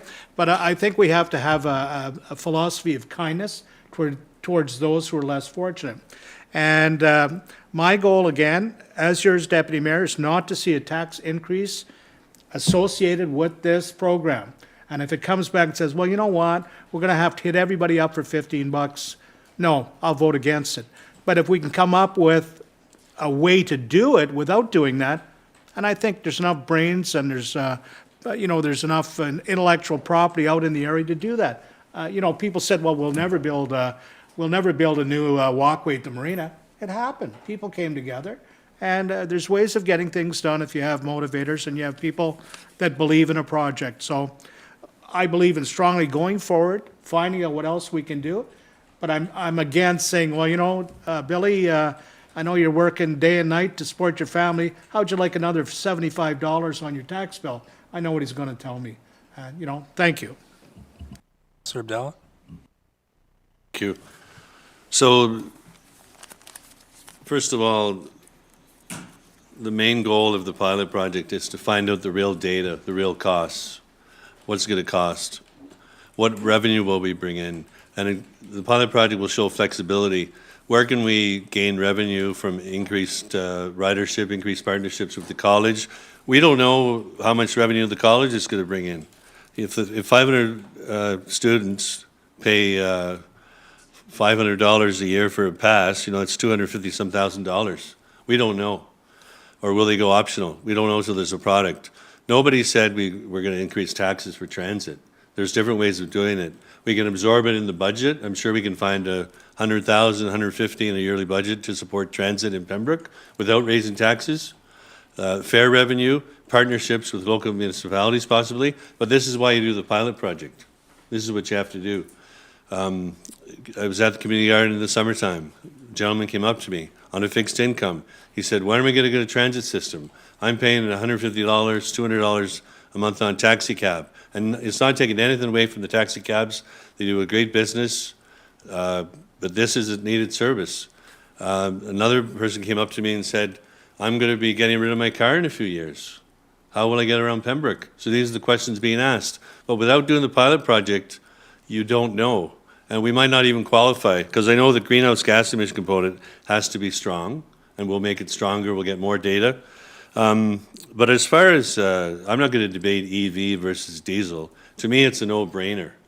The reason you're getting the large capital grants up to 80% for the Rural Transit Fund is because they realize that it's expensive. So if we could get 80% cost covered for a vehicle, we'd be silly not to apply, and then 20% difference from the provincial government. As far as placing the vehicle somewhere, there are a couple of spots in Pembroke where we could place them. There's a garage right opposite the grind that the recreation department use. There's 2 trucks in there now. So easily you could fit 2 passenger vans in there. It's a heated facility. That's one spot we could put it. I'm not speaking for the recreation department. That's just my personal opinion. But if, you know, if it was going to mean a $60, $70 tax increase, you know, it'd be a hard swallow. But I'm looking to do the pilot project, to do the pre-application, and see where we're at. It's due diligence. It's the right thing to do. And until we actually do it, we won't know the true cost or what's possible for partnerships. And like I said before, everyone in Pembroke is a citizen, whether they're a taxpayer, renting an apartment in a senior's home.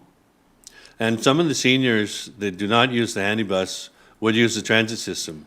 Holly McDonald at Heritage Manor, she contacted all the senior homes, and the senior advisory committee that Councillor Friendly and I and the mayor sit on, and she did a survey of who would use the transit. And one thing she pointed out was the employees also would use it, but the seniors, they don't all use the handy bus, so it is there. So it's prudent to go forward. It's the right thing to do. Thank you. Councillor Frenier, and then we'll call the vote. This is very brief. I hear what everybody's saying. I mean, nobody ever wants a tax increase, but I'll compare it to the pool. I mean, we're looking at building, a beautiful new pool. Not everybody in the city uses a pool. I have talked to different people, and some people are like, I don't think we need a pool. And like other people, like, of course we need a pool. So it depends who you talk to exactly, but we have to do what we think is going to provide a better lifestyle for everyone in our community.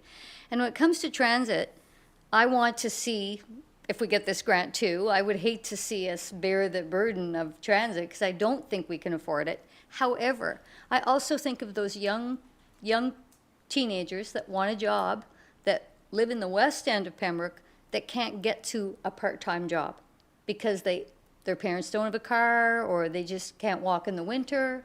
So yeah, I think that transit is needed. So maybe there is a small tax increase. I mean, I wouldn't want to see it go up huge, but you know what? A lot of things are not money makers in our municipality right now.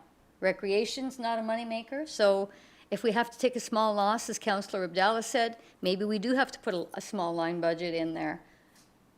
So anyway, we'll just take it one day at a time and see where this grant goes. Thank you. Thank you. So I'll call the question. Those in favor? That's carried unanimously. Thank you. Next up, we have Ms. Sorio and the cloud permit software agreement. Ms. Sorio. Good evening. Pembroke City Council approved the funding received from the Municipal Modernization Program Intake Number 3 program for the purchase of building permit software, cloud permit, and an iPad. A bylaw was approved authorizing the city to enter into the agreement with the province regarding the transfer payment agreement awarded to this project. Now that the funding has been secured, an agreement with cloud permit software must be entered into with the city. So Cloud Permit is a building department software where all applications would be submitted electronically, as well as the building drawings could also be submitted electronically and permits paid online. If payment online or submitting electronically is an issue, the building department staff would provide support should a person require assistance with the online portion of the building permit. Since all building permit processes will be online, this will allow the city to issue permits faster than a paper-based system. So Cloud Permit has been endorsed by the Ontario Building Officials Association, as well as the Municipal Property Assessment Corporation. And Cloud Permit can be imported into the city's website and smartphone app for easy access by the public. Also, COVID has taught us that electronic permitting has become a necessity and will allow the city to become more efficient with limited staff. So the annual cost for Cloud Permit has been reduced from the original cost that you had heard from $15,300 to $14,000 plus HST for a 5-year term, plus a one-time implementation fee of $1,500. There will be a one-time cost for the purchase of an iPad. The iPad is required for inspections for a total of $2,000, plus funds for the transfer of data from our Hunter GIS system to Cloud Permit. The initial cost in 2022 would be $20,300 plus HST, and an annual cost after that of $14,000 plus HST for the remaining 4 years of the contract. A total annual savings and efficiencies of $24,850 are anticipated, and the annual cost again is $14,000. The City of Pembroke's Building Department typically brings in approximately $120,000 of revenue from building permits annually. In 2021, the Building Department's revenue was $205,000, and it's anticipated it will be close to the same in 2022. Again, the City of Pembroke has been successful in its application for the Municipal Modernization Program Intake Number 3, and 65%, which equates to $15,477 of the cost, is covered for the initial setup. Therefore, the city's cost for 2022 would be $7,500, and the city's cost for 2023 to 2026 is $14,000 plus HST per year to be funded by the building department's annual budget. A bylaw will be before council this evening. Thank you, Ms. Sorio, and although it's before council this evening, I'd entertain a motion to proceed with the entering into the e-permit agreement, and I have Councillor Reevy that was the quickest on the draw. I do have a comment. Yes, I'll make that motion. Or actually more of a question for Colleen. When would we expect to go live with this? Will it be a substantial amount of time to get set up, or would it be fairly quick? Through you, Mr. Chairman, we're hoping that it will be operational by the spring of this year. So we're hoping, because of our busy building season that's anticipated, that we're hoping it'll be very quick. And they're saying it could be done by the spring. Great, thank you. So Councillor Reevy, you're making that motion. Do I have a seconder for that motion? Councillor Abdallah, is there any other comments, questions? Seeing none, I'd call the question. Those in favor? And that's carried. Thank you, and thank you, Ms. Sorio. Next up, we have asphalt patching, tender T22-04. We welcome Mr. Lewis. Thank you, Mr. Chair. The Operations Department recommends the following. Committee approve award of asphalt patching 2022 tender number T-22-04 to H&H Construction, Inc. for an estimated contract value of $218,600, excluding HST. Contract was publicly advertised and tendered with 2 bids received. Tenders were opened on March 3rd by the city's treasurer and the supervisor of roads and fleet. Tenders were opened during a virtual meeting with the bidders in attendance, and all bidders were provided with unofficial bid opening results following the tender opening. The city's treasurer reviewed and analyzed the bids and found them to be comparable and reasonable. Bids were received as follows. H&H Construction, Inc. at $218,600, Greenwood Paving Pembroke Limited at $246,830. Last year's contractor for asphalt patching was Greenwood Paving Pembroke Limited. This year's pricing represents roughly a 20% increase over 2021 prices. The 2022 budget has been approved for these works, and individual line items throughout the entire budget make use of these contracted services. The various works will only be undertaken as the budget will permit, and there is no obligation upon the city to undertake the full quantities estimated in the tender. Thank you, Mr. Chair. Thank you, Mr. Lewis. Any questions, comments, or motions? Councillor Abdallah. Motion to accept the recommendation. Okay, and seconded by Councillor Giacono. If there's no other discussion, I'll call the question. Those in favor? And that's carried. Thank you. Mr. Lewis, next up is Concrete Works T22-05, and let the minutes reflect that Councillor Plummer has left the council table. Thank you, Mr. Chair. The Operations Department recommends the following. Committee approve award of Concrete Works 2022 tender number T-22-05 to Greenwood Paving Pembroke Limited for an estimated contract value of $188,178.30, excluding HST. Again, the contract was publicly advertised and tendered. 3 bids were received. Tenders were opened on March 3rd by the treasurer and the supervisor of roads and fleet during a virtual meeting. All bidders were in attendance, and they were provided with unofficial bid results after the opening. Treasurer reviewed and analyzed the bids. Bids were received as follows. Neptune Security Services, Inc. at $184,511.68. Greenwood Paving Pembroke Limited at $188,178.30. And H&H Construction, Inc. at $244,092.50. Neptune Services, Inc. did not provide a bid deposit where all portions of the document, signatures, and seals were original, as required in the city's procurement policy. Therefore, the treasurer automatically rejected this bid as non-compliant. Last year's contractor for concrete works was Greenwood Paving Pembroke Limited. This year's pricing represents an approximate 17% increase over 2021. The department has received budget approval for 2022 for the various line items that make up these contracted services. The works will be undertaken only as budget will permit, and although estimated quantities were included in the tender document, there is no obligation by the city to undertake these full quantities. Based on the unit prices provided, all works included in the list for 2022 projects for this year's budget can be completed. Thank you, Mr. Chair. Thank you, Mr. Lewis. Any motions, comments, questions? Councillor Abdallah? Motion to accept the recommendation of Greenwood Paving for the concrete works. Okay, and seconded by Councillor Frenier. If there's no other discussion, those in favor? That's carried. Okay, Mr. Lewis, next up is Asphalt Road Resurfacing Tender T22-02. Thank you, Mr. Chair. The Operations Department recommends the following.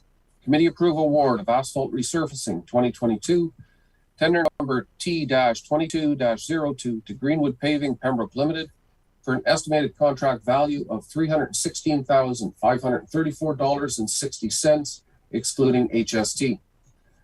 Contract was publicly advertised and tendered. 2 bids were received.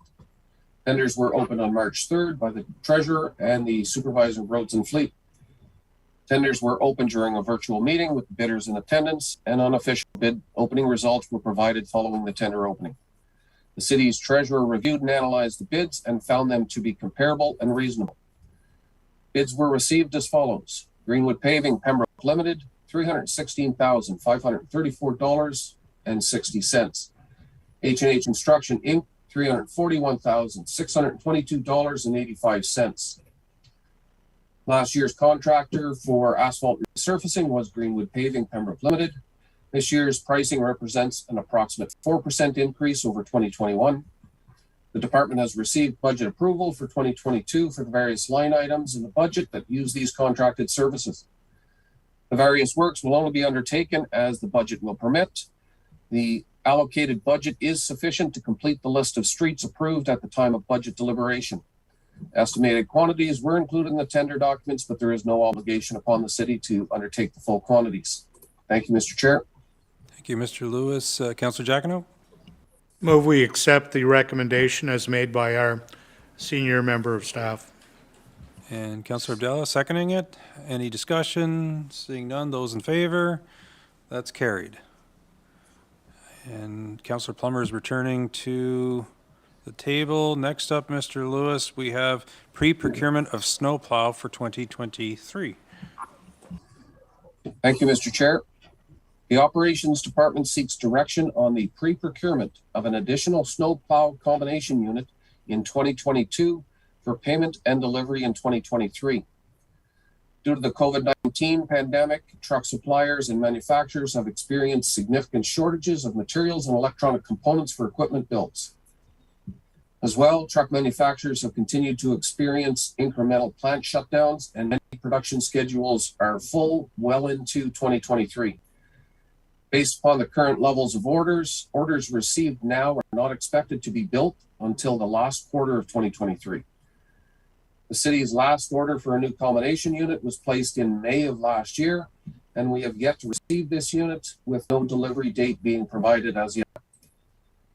Due to the continuing development in the city and anticipated growth, including 2 phases of Gulfview subdivision, at least 1 phase of LaPointe subdivision, and 1 phase of Burcon subdivision, plus potentially another phase of Johnson Meadows, an additional snowplow will be required for the city's fleet for the winter of 2023-24. Operate this combination unit, another operator will be needed. However, dependent upon the speed of growth, there is the possibility that the new operator hired for sidewalk maintenance activities in the fall of 2022 can also operate this piece of equipment on a part-time basis. There's no financial implications associated with this report. The approximate cost of $262,000 for this purchase will be included in the 2023 capital budget. Thank you, Mr. Chair. Thank you, Councillor Plummer. Yes, I would move that we approve staff's recommendation to move ahead with the pre-approved pre-procurement of the additional snowplow combination unit in 2022. And seconded by Councillor Abdallah.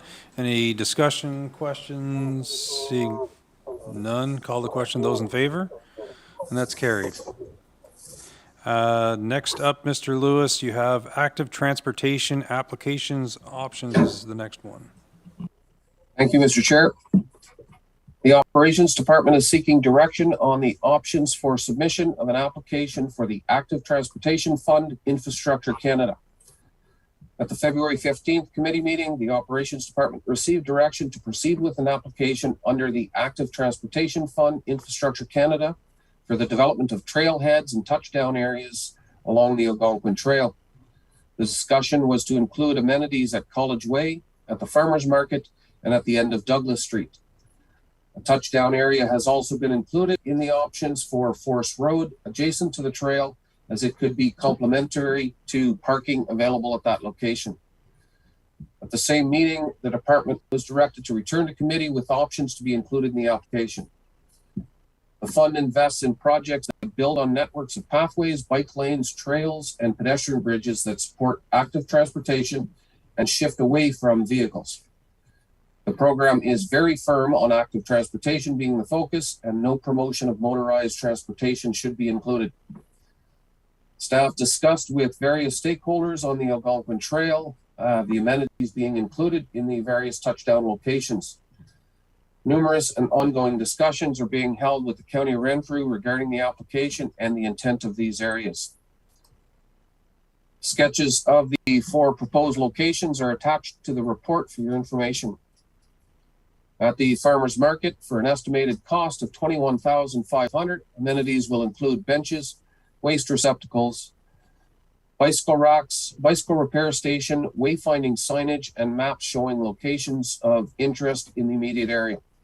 At College Way, for approximately $17,500, amenities will include benches, waste receptacle, bicycle racks, wayfinding signage, and maps, as well as a granular drop-off area with an entrance off College Way. At Douglas Street, and where it meets Boundary Road West, for an estimated cost of $33,500, amenities will include benches, waste receptacle, bicycle repair station, solar lighting, wayfinding signage, and mapping. Lighting is being included in these areas that presently don't have well-lit areas for touchdown. At Forest Road location, just north of the existing granular area, for an estimated cost of $29,000, amenities include a picnic table, benches, waste receptacle, solar lighting, wayfinding signage, and maps. Clearing and grubbing may also be required at this location, and suitable granular parking already exists. However, this may need to be formalized and improved. There are no immediate financial implications associated with this report. The total of the application, as detailed above, has an anticipated cost of $101,500.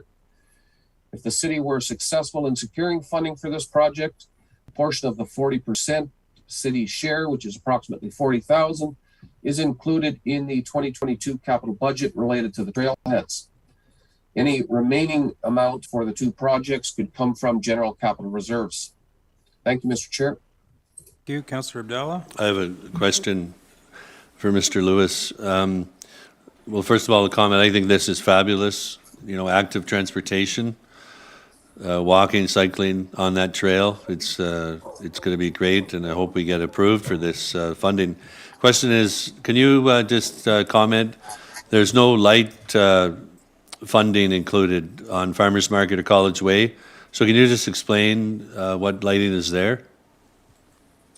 Through you, Mr. Chair, there's an existing light immediately over the area at Farmers Market. It's attached to a hydro pole along the hydro easement that's immediately adjacent to the trail. And at College Way, we've got the decorative lights that sit in the boulevard area in the College Way area. So that is also well lit at present. Okay, thank you. So I'd motion that we accept the proposal. Okay, so I have a motion on the floor. Do I have a seconder for it? Second by Councillor Plummer.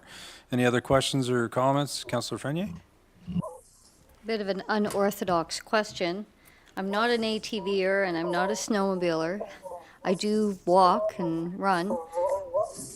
In the county or anywhere that has these trail systems, when there is a rest stop, what is done when it comes to bathrooms, like outhouses, or is there Like, I know a lot of these people will continue into town where there would be restaurants, and down at the waterfront, I know that we have washroom facilities, but what do people do when they stop and they're at these rest stops and there's no facilities? So do any in the county have those types of facilities?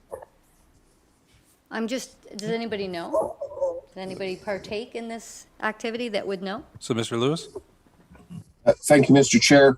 I understand the town of Petawawa is building a trailhead. Theirs is going to be quite sizable. They're doing a bit of a recreation facility with it, a bit of a bandstand, if I can say. They're going to include washroom facilities. I'm not aware of any that the county have set up, but as far as snowmobiling and ATVing is concerned, there are the odd location that has an outhouse or some sort of facility, washroom facility. The locations that we've picked for these touchdown areas are closer to amenities that we believe people are going to visit. A store, a gas station down the road, the downtown core, those locations. I don't see these touchdown areas requiring as major the facilities like washroom. Okay, thank you very much. Any other questions or comments? Saying none, I call the question. Those in favor? And that's carried. Great.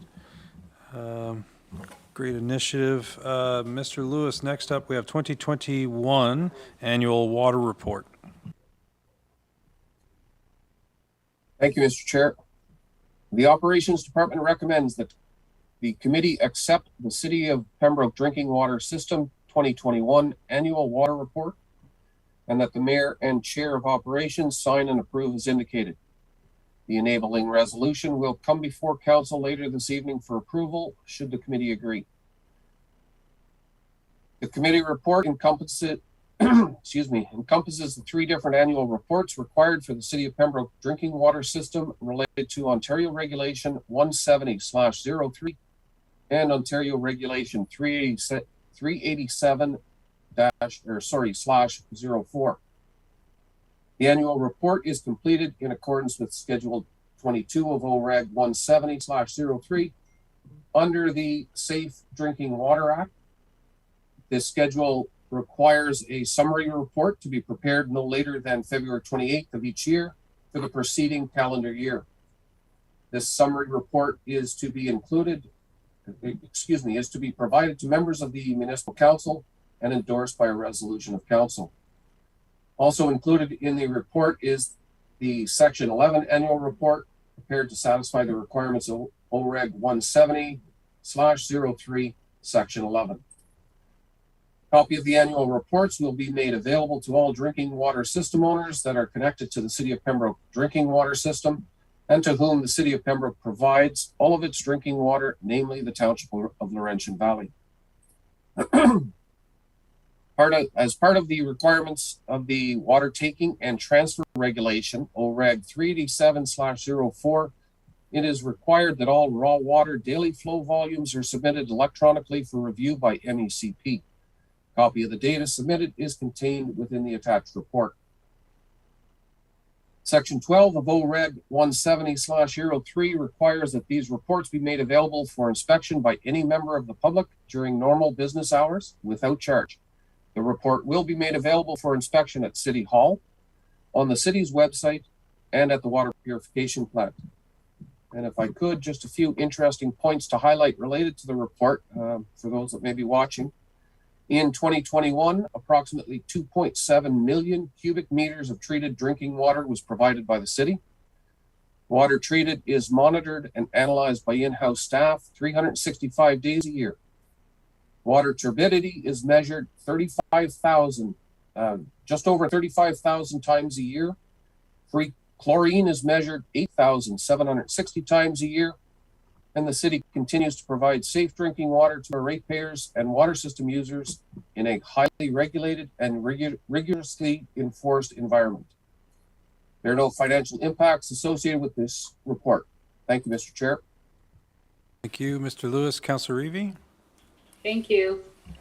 As both a city councillor responsible for the provision of safe drinking water for our residents and beyond our boundaries, and as well as vice chair of the Board of Health, this type of report just makes me thrilled, and we're so thankful for the staff that looks after all of the monitoring and keeping within all of the regulations, which I'm sure are continually changing. So thank you, Brian, and all the staff that are involved in this. It's so appreciated. Thank you. With that, Councillor Reeve, are you prepared to make a motion? Oh, I'll make the motion, yes, to accept the report, and I know the bylaws coming to us later. Thanks. Thank you, and seconded by Councillor Lafreniere. And Councillor Jacquino, are you? A comment, Mr. Chair. Just an interesting fact, amongst the G8 nations in the world, the US, Germany, France, Italy, UK, Japan, and Russia, Canada is at the top of the list for paying the lowest for water and wastewater treatment. We pay the lowest of those 8 countries in the world. So, when people look at their water bill and say, man, that's pretty high, they should take a look at some of the other countries in the world. We're doing okay. Thank you. Call the question. Those in favor, and that's carried. Last up for tonight, Mr. Lewis, you've had a busy night, is 2021 PCC Annual Compliance Report. Thank you, Mr. Chair.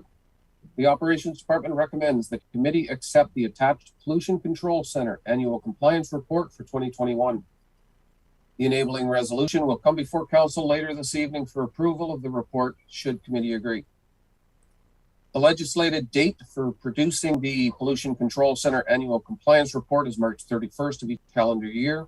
This report covers the period from January 1st, 2021 to December 31st, 2021. Specifically, this report examines compliance with the Ministry of Environment, Conservation and Parks legislation and guidelines.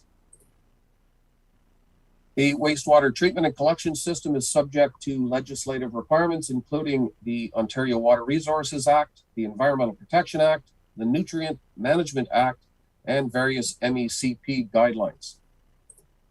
Pembroke Pollution Control Center was unable to meet the E. coli discharge criteria in September, October, and November of 2021. The PCC recorded geometric mean E. coli results of over 200 organisms per 100 milliliters, causing the 2021 monthly geometric mean density of E. coli not to be met. The department believes the exceedance was due to excessive amounts of septage and portable toilet waste to the facility, which caused a process upset. The department made the decision to discontinue accepting septage and portable toilet waste for 3 months, and the issue has now resolved. Septage receiving will resume. However, for the time being, accepting portable toilet waste will not be resumed until the department can confirm the treatment process has leveled off. For 2021, there were 2 occurrences of where plant secondary bypass incidents were reported. These occurred due to heavy rainfall. And it should be noted that primary sewage treatment did occur. As with the water purification plant, the sewage treatment plant and the processes are highly regulated and strictly enforced. The plant is monitored and processes analyzed on site by in-house staff 365 days a year. There are no financial implications associated with this report. Thank you, Mr. Chair.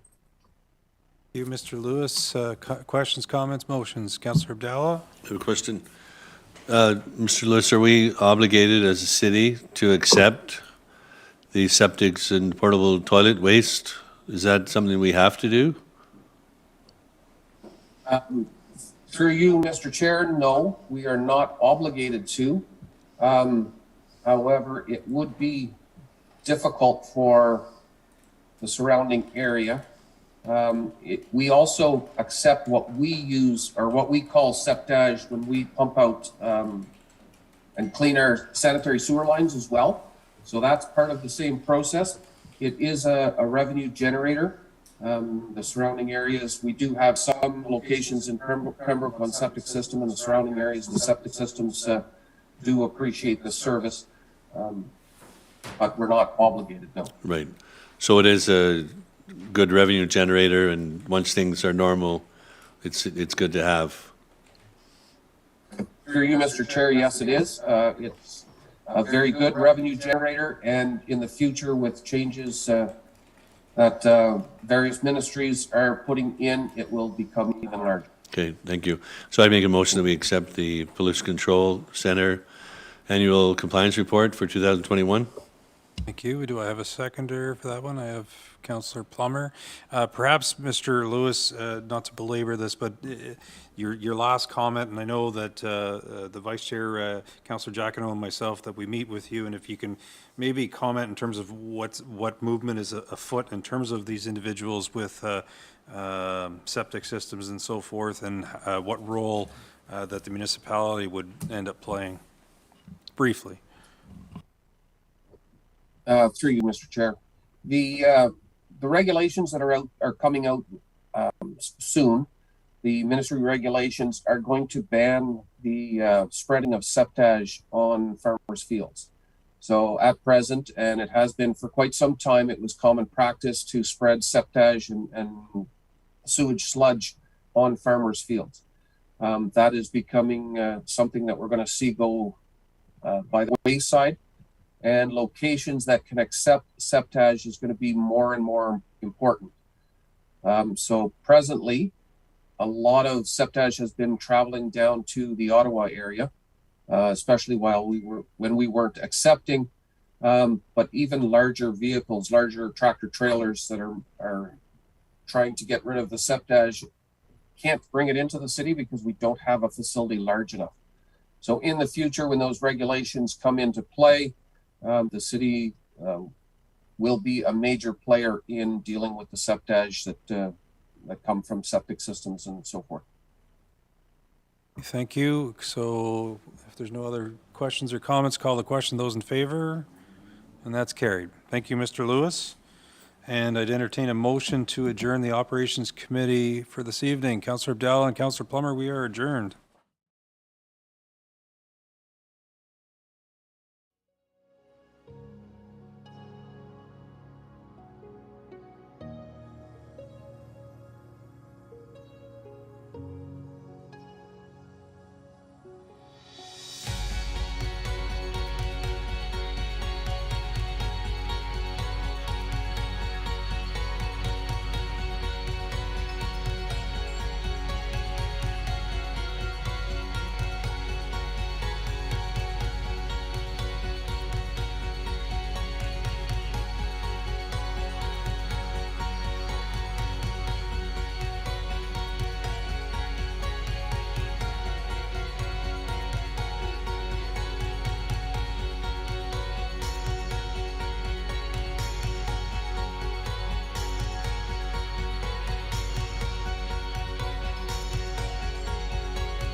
I'd like to call this council meeting of Tuesday, March the 15th, 2022 to order.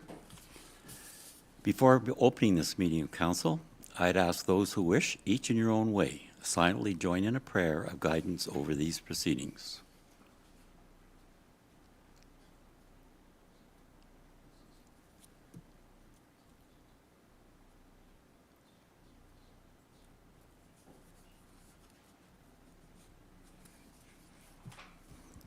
Thank you. Is there any disclosure of pecuniary interest and general nature thereof? Councillor Plummer. Yes, item 5B. 5B, thank you. Minutes. Approval of our minutes of our regular council meeting, which was held on March the 1st, 2022. Moved by Councillor Abdallah, seconded by Councillor Plummer. All those in favor? Carried. Adopt the minutes from the Parks and Recreation Committee meeting, which was held on February the 15th, 2022. Moved by Councillor Lafreniere, seconded by Councillor Abdallah. All those in favor? Carried. The Operations Committee meeting, which was held on February the 15th, 2022. Yes. I just want to make a comment in regards to those minutes. Item 6E, in relation to the discussion we had around the active transportation fund application that was discussed earlier. I had said that maybe we could apply for something for the winter down at the waterfront. And so I did have that conversation briefly with Mr. Conroy for Recreation.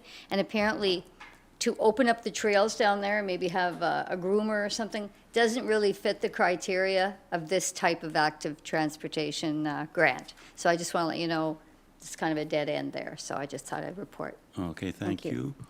So the Parks and Recreation Committee, moved by Councillor Lafreniere, seconded by Councillor Abdallah. All those in favor? Carried. The Operations Committee meeting, which was held on February the 15th, 2022, moved by Councillor Reevy, seconded by Councillor Plummer. All those in favor? Carried. Receiving the minutes from the Climate Advisory Committee of December the 20th, 2021 and January 25th, 2022, and the Pembroke Heritage Murals of March the 2nd, 2022. Moved by Councillor Giacono, seconded by Councillor Lafreniere. All those in favor? Carried. Staff report, Finance Administration Committee Award, Deputy Mayor.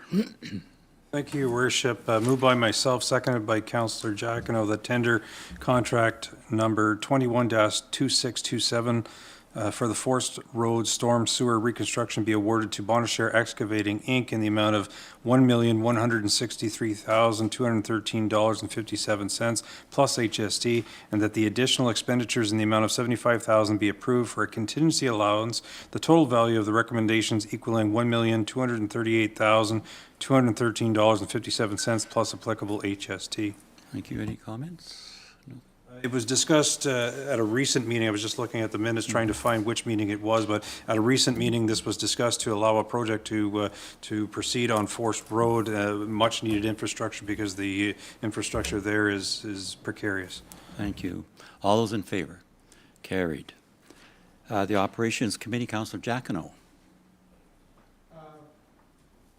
Resolution number 22006, is that what I'm after there? The Asphalt Road Resurfacing. Do you have that one? Yes, I do. So, excuse me. Your Operations Committee of Council makes a report and recommend from its meeting held this evening as follows. Moved by myself, second by Councillor Abdallah, item number T22-02 for Asphalt Road Resurfacing. Councillor Giacono, your mic. Sorry. Okay. Excuse me. Your Operations Committee of Council begs to report and recommend from its meeting held this evening as follows. Moved by myself and seconded by Councillor Abdallah, that tender number T22-02 for Asphalt Road Resurfacing for 2022 be awarded to Greenwood Paving Pembroke Limited for an estimated contract value of $316,534.60 plus HST. Waiting your signature. Thank you. All those in favor? Carried. Bylaw 2022-27, Councillor Lafreniere. Moved by myself, seconded by Councillor Andrew Plummer, that bylaw 2022-27, a bylaw to authorize the entering into an agreement with Cloud Permit Software Incorporated, be adopted and passed. And further, that the said bylaw be signed by the mayor and clerk and sealed with the seal of the corporation. Thank you. No comments? All those in favor? Carried. Resolution 2022-005, Deputy Mayor. Your Worship, moved by myself, seconded by Councillor Giacono.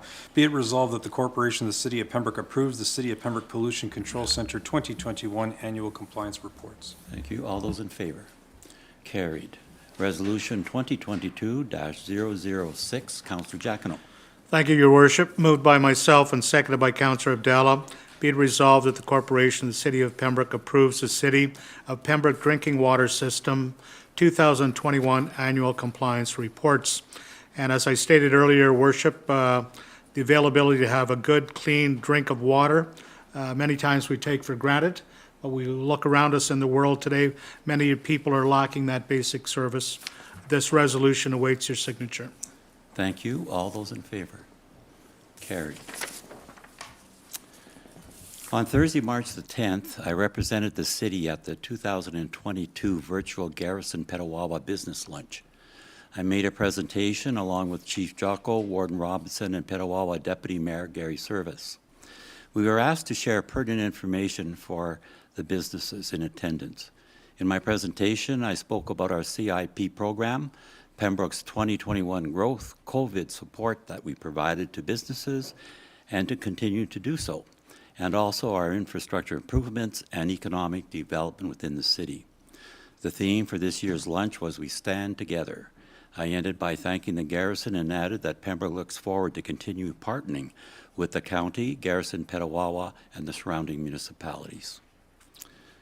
On March the 7th, I was pleased to present the 2021 Downtown Pembroke Mayor's Award. Picking this year's award recipient was an easy task. COVID-19 made life difficult for everyone in 2021.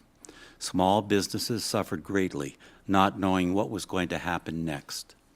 Downtown members were resilient and put in the work to survive and continue to serve our community.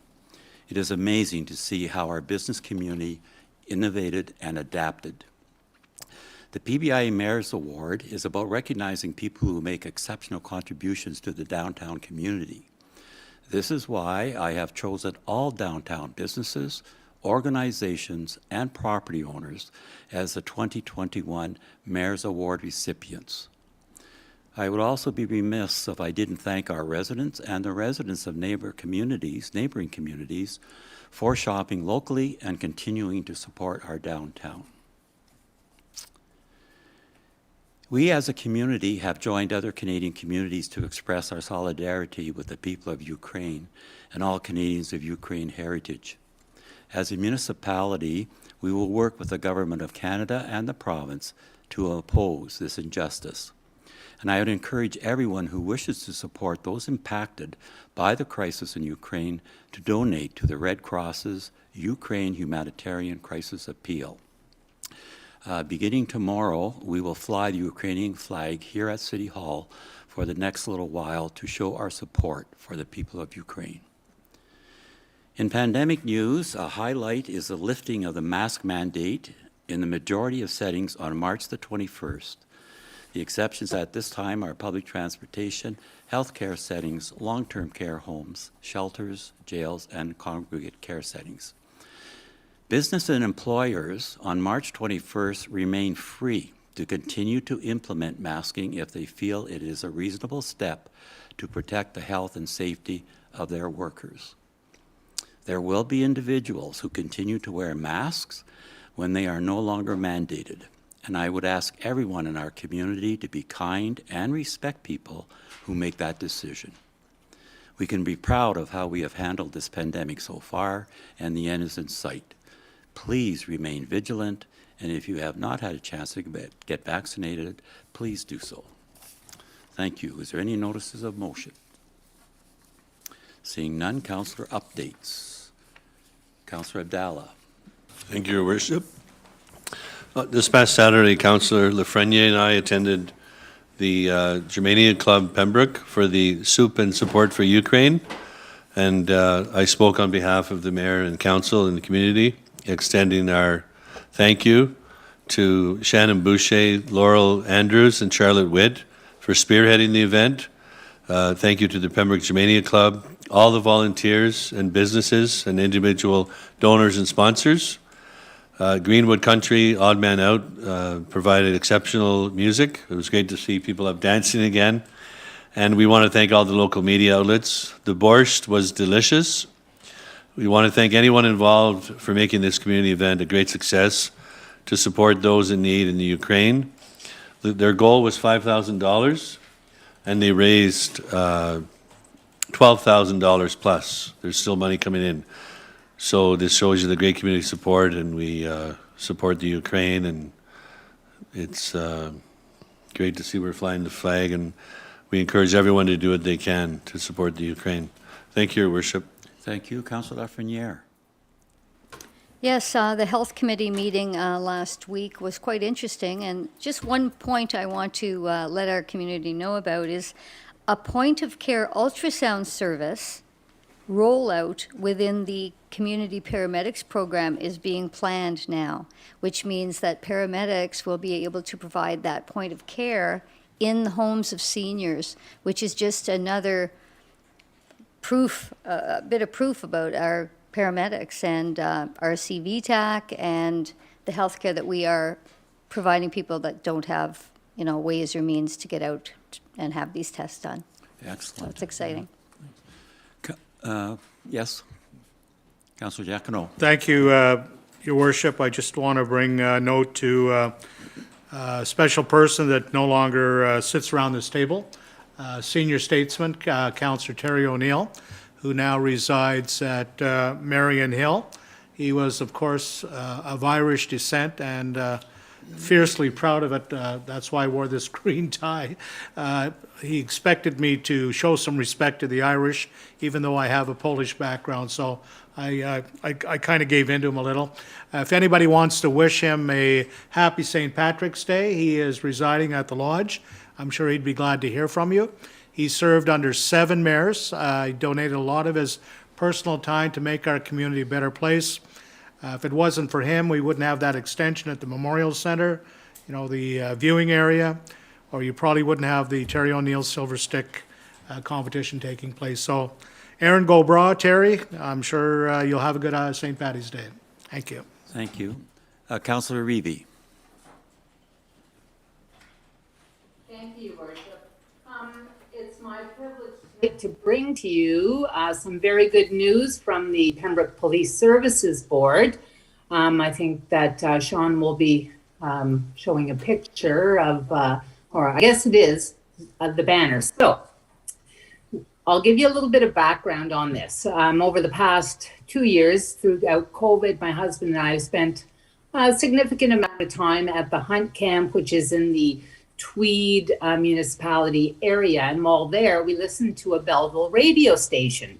On several occasions, I listened to a commercial regarding the CamSafe program through the Belleville Police Services, and I was very curious about that. So when I was home with internet connection, I did a little bit of searching, and I got a bit of information that I brought to a Police Services Board meeting. So after a little discussion, the inspector was curious and the board members as well. So they asked me to do a little bit of digging. So I was able to contact the Belleville Police Services Board, and immediately they got back to me with a contact person from the Belleville Police Services, a Sergeant Jeremy Ashley. So we had a few emails going back and forth, and he very much wanted to come to Pembroke and present to the board all about this CamSafe program. So we had a special meeting of the Police Services Board at the beginning of December. It was a terrible weather event, but Sergeant Ashley did come and present to the board. And everybody was so impressed with this. It's the baby of the Belleville Police Services. They have expanded the program in their area to also include several OPP detachments. So that, of course, was of interest to Inspector Neufeld. So the startup cost was small, and the benefit to the police as well as the community was large. So the board decided that, yes, this is something that we want to initiate within our community. Now, you may have read recently in the news that Petawawa Police Services Board was looking at, or is looking at, the CamSafe program. I want everybody to know that this first came out of Pembroke Police Services Board. We're proud of that. So now there's the background. I'll just give you a tiny snippet of information as to what this program actually is. Once we roll it around, there will be a lot of advertising and promotion, which will be required for us to succeed. So CamSafe is a CCTV and security video registry aimed at keeping our community safe and assisting police solve crime. In essence, it's a telephone directory of where individuals within our community have cameras on their property. They can be doorbell cams, residential security cams, so they can join the program and register. It's a new program aimed at creating a database of private security cameras within the city. It will act as a resource for police when investigating criminal offenses. Studies have shown security cameras have not only reduced crime rates, but also act as an extra set of eyes to help police identify and apprehend criminals. This program establishes a community network that will help protect our neighborhoods. So there's a whole lot more information available. If people are interested in seeing more about what this program is about, I invite them to visit camsafe.ca. It's strictly voluntary. Even if you do have footage on your camera that is of interest, you're absolutely not obligated to provide that. It's always entirely up to you. And that's it. We're excited to get this launched, and hopefully it will give our police service the more tools that they need to keep our community safe. Thank you. Thank you, Councillor Reeve. It is looks like an excellent tool for our police services. We'll be moving into closed session. Councillor Plummer.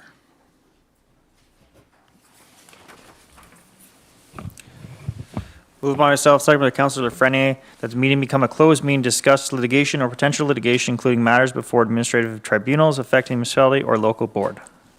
Thank you. All those in favor? Okay, we'll now move into a closed session. Thank you, everyone.